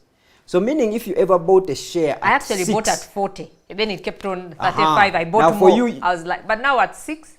At 6, you need to buy more. What that happened, and I want to speak to this technically. What that happens, it dilutes your investment.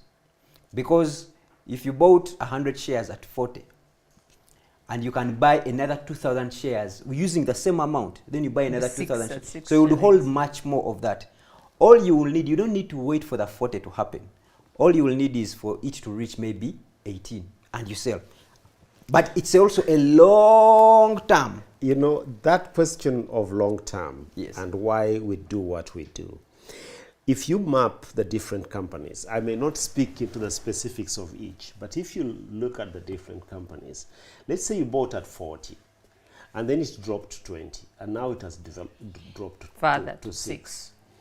Meaning that where we are today is hardly 1/8 of where it started, about. If you had bought, say, 1,000 at 40, and it comes down to 20, you lose half of your money if you sell at that point. Yeah. It goes down to 6, you lose even more of your money. The natural thinking is, forget about it. The instinctive feeling is, forget about it. I'll just leave the shares in there. But Apollo is right. Do you think that company is going to close?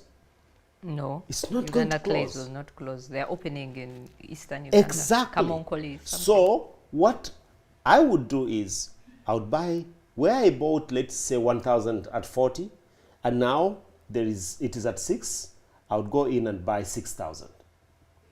And if it drops further, I would go in and buy 12,000 because it's costing less and less. True. When it starts climbing, it won't have to first get back to 40 before I can redeem all the money and make a profit on it. So I think what you have said there is very key, long term. Exactly. Because I may have bought when I was 26 and you expect. Mid term is coming. And this applies across the board. When we started Little Attics, our company is called Little Attics. When we started, this applies across the board. When we started Little Attics, I do remember that what is our prime current location today, we didn't have all the money we needed for it. We hardly had half. We went to a friend to ask to borrow money to buy that location. It's in Bugolobi, very good location. Everybody says it's a very good location. We went to buy, and we went to a friend and said, may we borrow this much money? And he said, what do you want it for? We said, to buy such and such location. He came and said, I said, I want to see. He came and saw. And he said, are you crazy? Why are you aspiring towards something like this that you obviously can't afford? We said, we really would like to, will you lend us? Anyway, he lent us the money at certain terms, and we ran like headless chickens to redeem that loan. We did. Today, it is our prime property. It took us 11 years to get it to be occupied, but it's our like bread and butter today. When we started, we were on 11 decimals. Today, there are locations in different parts of the city. And guess what? We didn't use bank money. Maybe we should have. I keep saying nowadays, when you start your business, don't stay too small, too long. But today, we feel reasonably confident to say, whatever happens, we are not waiting for the next paycheck. But you see, to get there, we've gone, again, I will say to my wife and the children, thank you for hanging in there. Because it's not been easy. Today, by the way, my wife still has her day job. She's very good with finance, very well, highly educated in finance. Today, her paycheck is much higher than it was before. She earns more than I. But guess what? I'm not worried about how much I earn. I'm worried about the business getting more robust. Such that at the end of the day, after all, what do I need money for? I need money for a shirt, a pair of jeans, and walking shoes. I like shoes that will take me to the office, but I can also go to them with them to climb a hill. That's all I need. And so if I can get the business to be even more robust, it doesn't matter how much I earn today. Okay, a very quick question for Mr. Iga. It's coming in from Julius, who says, what are the commonest financial habits? I guess you mean most common financial habits that keep most of us in the paycheck-to-paycheck lifestyle, and what are the possible strategies to break the chain? Apollo has talked about this quite a bit. Yes. The paycheck-to-paycheck lifestyle links into the overall lifestyle. Yeah. I met a girl the other day, and we were required to say to each other, what is it that what is it that is unique about you, something you like to do. And I have to make a date to meet with this girl. She said, I like to drink a Guinness. Now, if you like to drink a Guinness, that's great. It might be a Bell, it might be another brand, Heineken, it might be a Now Special. If you like to drink a beer, that's okay. The question is, how many beers make a beer for you? For me, when I've been drinking, 3 beers make a beer for me. Now, the moment you say a beer is 3, and then you say, I would like 3 beers, that's 9. Consumption, consumption, consumption, sometimes on things that are simply just luxurious. So we tend to consume more than we need. Look at your wardrobe. Okay, Mabel, don't look at your wardrobe. Apollo, look at your wardrobe.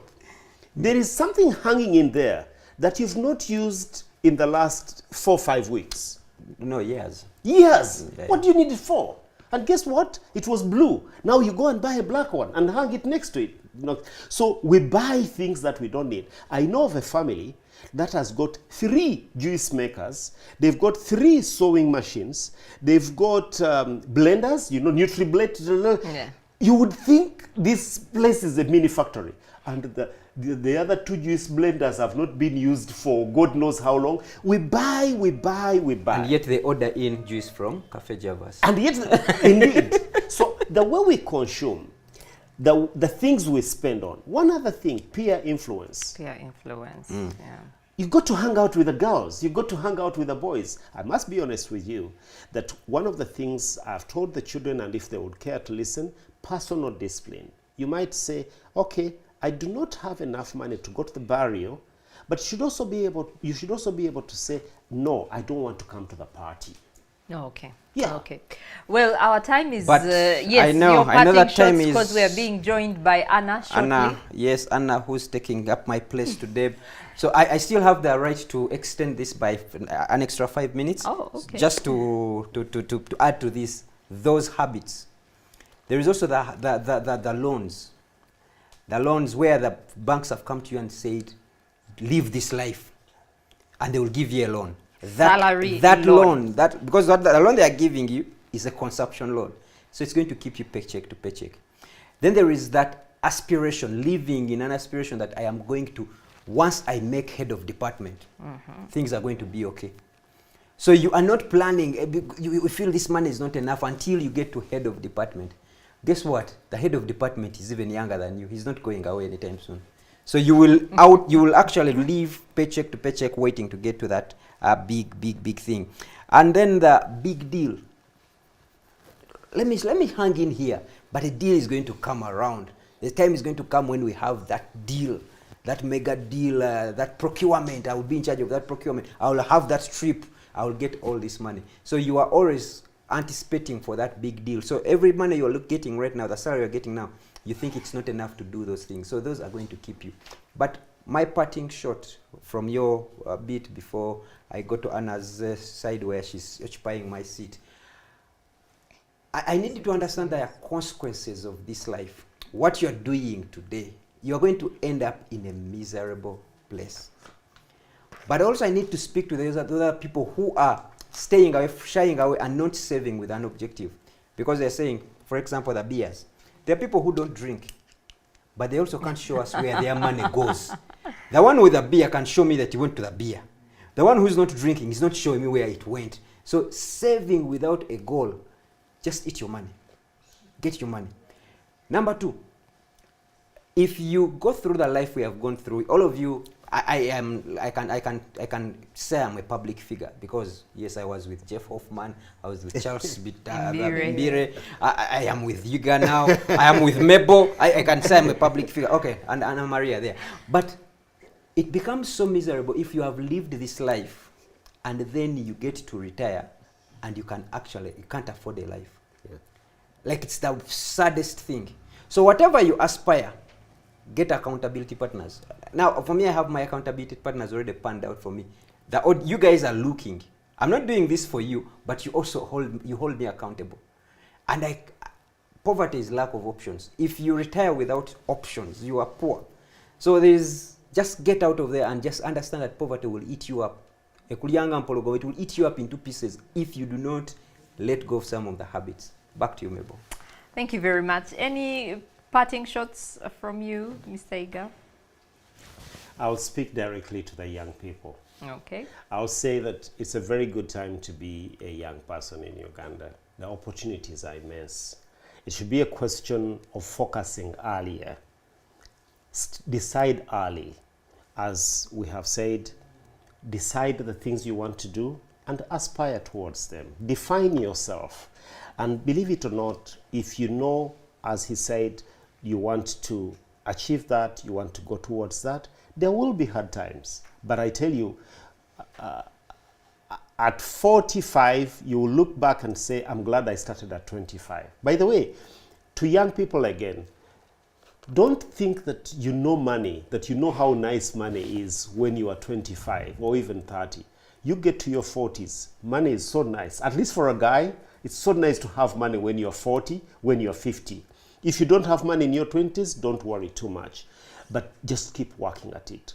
20 years from today, what will you be known for? What will you know? What will you be putting on the market? And just keep going, because there is a lot of possibilities in this country. We may not, maybe next time the headmaster sir will agree that we talk about the different opportunities and how to actualize them. But seize your opportunity, one or two, keep going at them. And you go to your day job, or if you don't have your day job, you've started something, don't give it up tomorrow and start another the next day and start another the next day, because now they said it is quail eggs, so you go into quail eggs. Now it's moringa, you go into moringa. No, get something, analyze it. If you need help, get a bit of, pay a little bit of money. Sometimes you can get even free consultancy. Get to understand, get information. There's information everywhere, and go and keep going. I tell you, by the time you double your age, if you're in your 20s, you'll be a very happy person.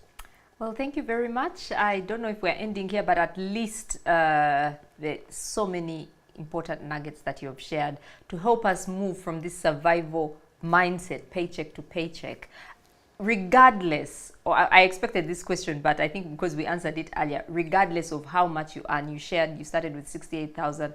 The Askari who earns 150,000 but is able to lend people money. It starts with our mind. Nothing is too small. We shouldn't live paycheck to paycheck, because as we have seen, especially now with this Trump era, people are losing jobs. I saw people given 15 minutes to get out of their office with all their belongings, and the job just ends sometimes so abruptly. But now we shall hand over to Anna, and for the next session.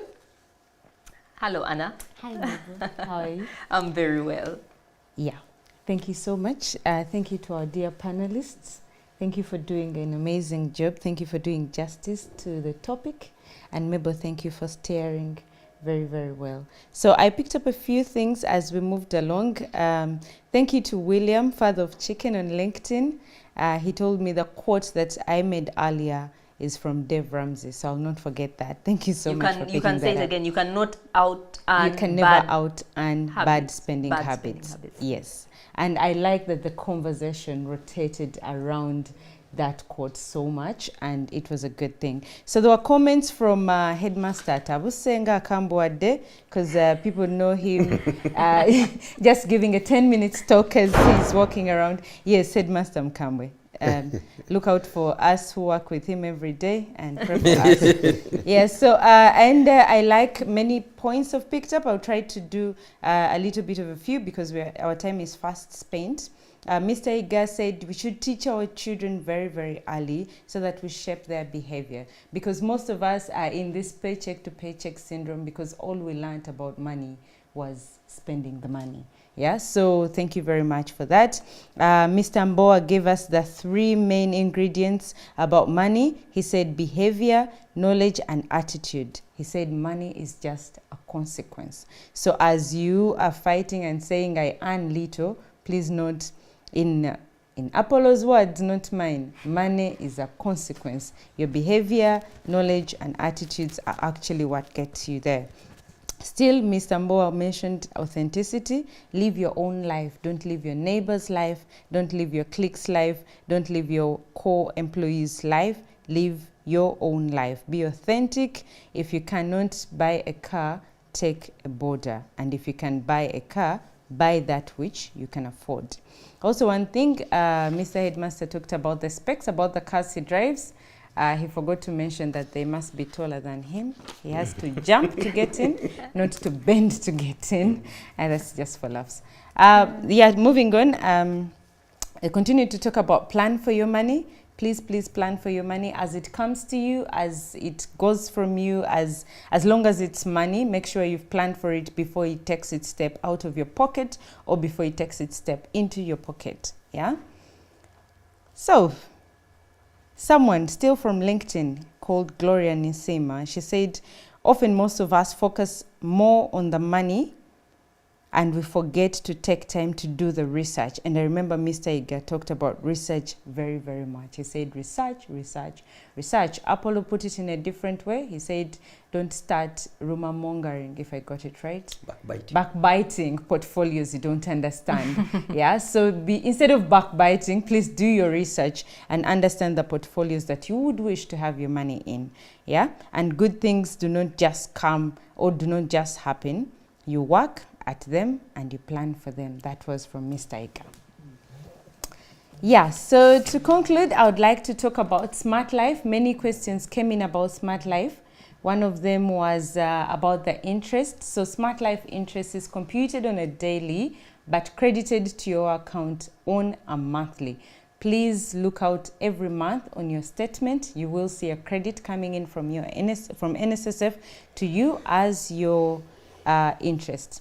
Number 2, please, if you're failing to get to us, if you're failing to get to the Smart Life, if you're trying to create an account and you're getting hiccups, feel free to reach us on our toll-free 0800 286 773. I repeat, 0800 286 773. Call it and mention the error you're getting and they'll be able to help you. You can also send us an email at customerservice@nssfug.org.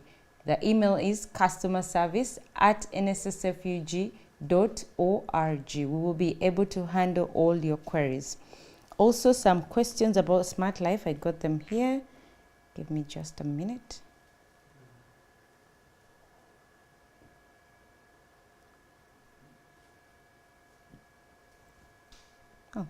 Okay, so they asked also about how much you can deposit at the start. We open with 5,000 or more, and at any one point you have a 5K and it's loose on you and you want to deposit it, please put it on your savings portfolio at your Smart Life account. Otherwise, without saying too much, this was such a lovely webinar. I am still very delighted to sit in Mr. Headmaster's chair, and I hope I've done a good job. Just one question about Smart Life. Is Yes, it is there an age? Does someone have to be of a Thank you particular very much. age? That's a very And good question. homework, please. No, I was still going on, but I Okay. had to bow down. Yes, so Smart Life, as NSSF, the law says anyone who is 16 years and And more above. can register. So if you're 16 years, you can actually register for Smart Life. Yeah? Okay. Yeah, as long as you're 16 years and you have some money to put in the account. So thank you for that, because it has reminded me of another question. Someone said they're unemployed at the moment and they were wondering if they open their Smart Life and then after get a job, won't we pick their Smart Life money and put it on the mandatory account? No, we won't. The Smart Life account is a voluntary savings account. What does that mean? That it's a different and separate wallet from your mandatory account, okay? So even I, who already has a mandatory account, I can open a Smart Life account. Even you who has a shop, a boutique, or still gets pocket money and it's still a lot for you to spend, you actually can open a Smart Life account and start your savings journey early. Otherwise, thank you very much, our panelists. It has been a great and insightful conversation. We've hit 1K mark in live audience on our X channel, and the other channels were doing well too. I don't know if it was because Headmaster was on the hot seat or because I was the one doing the start and the conclusion. But all in all, we thank you for your time. We don't take it for granted. We appreciate, and we're very happy that you've given us your 2 hours to listen, and we hope that you've learned something and this still remains your best year because you listened to this webinar. Otherwise, we usually end with a little bit of sharing from our panelists, and you leave us with a book, a podcast, or a comment to walk away with that we should actually take on as a first step of action after this webinar. We'll start with you, Mabel, if you're ready. Or I start with Headmaster, who knows these things already. Yeah. Yes. Oh yes, I was I feeling hope you bad didn't that you prepare did. a long list. I have, it's a whole full list, but for me every week I get, I'm in class almost on a daily because I'm handling training or attending a training. So this week my book was a person, and that was Charles Mbire. So I'll give you 4 of the 6 things I picked from him. He said money is constant. Money is constant. It's there. So when you don't have money, it's just So you. new. The money is there. It's a constant. You just need to know its direction and then do something about it. It is better to have small of big than have big of small. I call him the wealthiest man because he has about 6% of MTN. 6% of MTN. So integrity is key. It's your security to the bank. He's made some deals just based on integrity. And let me see of these ones, which can I pick? He who dares wins. He who dares wins. And some of these things don't make sense for people. But daring is as little as saying, I am putting 5,000. I have been working this whole week also in Owino, and I have seen people putting aside 5,000. And I want to, 10 years from now, to see their story. It's going to be a different story. Okay. Thank you, Anna. Thank you, Apollo. So I go back to Mabel first, or to No, we will follow the gentleman and end with the lady. the event that Apollo refers to, where Mr. Mbire spoke to us, was hosted by Enterprise Uganda and the Global Entrepreneurship Network, and we had Mr. Mbire as one of our speakers and Mr. Jeff Hoffman.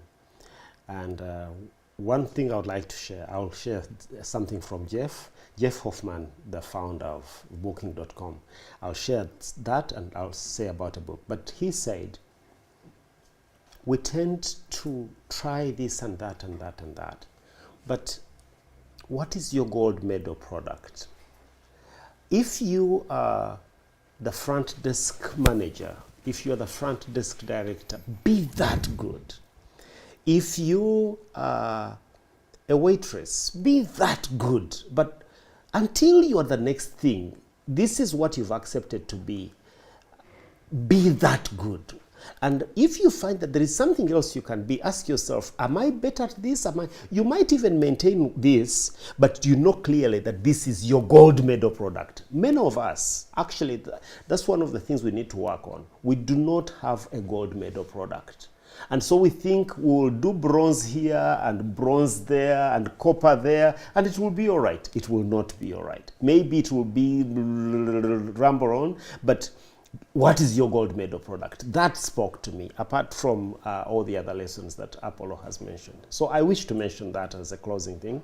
But the other thing, when we started off, when we were deciding to set up a company and go at real estate, even when we were living on 11 decimals, one of the things we did was we read a lot. We still do. I remember I would say, whenever you travel, get a book. One book that made a big impact, there's several, but one book that made a big impact on us. Those days we used to read, we would read to each other, for each other, we would share. One book that made a big difference to us is The Power of Your Subconscious Mind by Joseph Murphy. Please do read that book. If you have not read it and you're looking at, it's amazing how it explains how things will remain at subconscious level. It's like you've put, I don't know if you've done this, Anna, but you put milk to the boil and the heat is not quite enough. And the milk takes too long to boil. It forms a membrane on top. If it just goes on and on, it will actually go bad, because the different bacteria that live in milk will multiply very fast at a certain temperature, and by the time you eventually get to the heat to boil it, the whole idea of boiling it is to kill the bacteria. These ones will have done their damage. So you need to, it's amazing how much remains at subconscious level. It is there bubbling. If we could bring it out to the consciousness. Right, I remember flying from Arusha to Uganda. In the early days, I was employed, but I had read this book and I wrote down 86 things that I would like to do. And it may sound like motivational talk. No, it isn't. We would write down, we would like to do this, we would like to do this, we would like to do this. And it's amazing. You look back later and see, when you consciously decide something, it's amazing. So I would say read The Power of Your Subconscious Mind by Joseph Murphy. It will trigger so many things. It will make you see so many things. Yeah. Thank you so much, Mr. Ika. Mabel? I would say three things. One is something I had recently that actually blew me away, because it was a Christian lady saying it. I don't know if she's a pastor, but she said, prayer doesn't bring money. And I thought, huh? How can someone say that? A lady called B3 here, a number of people may know her. But otherwise, those who don't pray would not have money. But that one to me just really opened my eyes, which led me to the next thing that I would like to say is, I don't remember who said it, is where I read it from, but it is not what you earn that makes you rich, it is what you spend. And to me, that made me realize that, you know, we talk about people who get, you know, he mentioned someone earning a salary of how much? 103 million in Uganda, a 38-year-old. So you can earn that 103 and still be broke. So it's not what you earn, it is what you spend. And it ties into the third one, which is something from the late Miles Monroe, who talks about, other people I think have talked about it, but what is a principle? He elaborates and says a principle is something that works every time you apply it. So whether you do it consciously or unconsciously, whether you believe it works or you don't, a principle will work. So I think what NSSF is doing is giving out principles that are tried and tested and that have worked. So I would encourage us all, read books, you know, let us continue to learn from the likes of Mr. Mbire.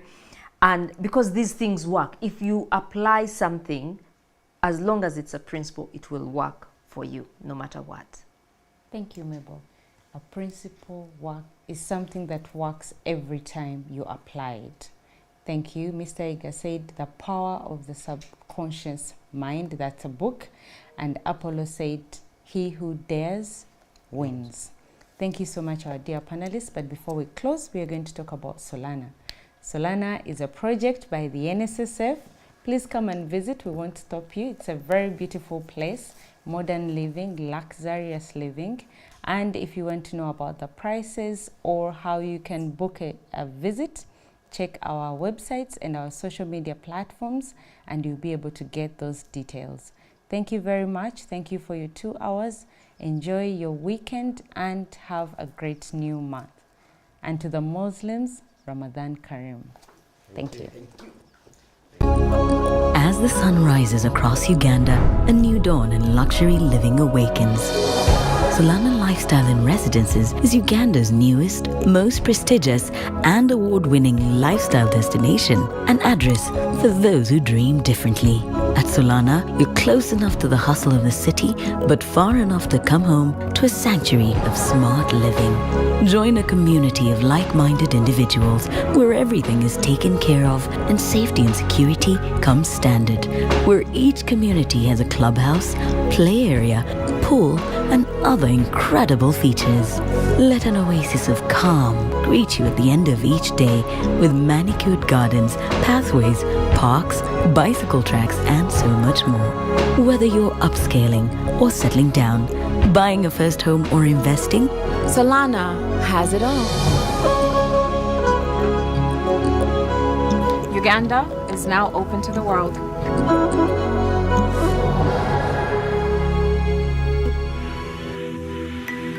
Imagine waking up to a dream where luxury meets tranquility.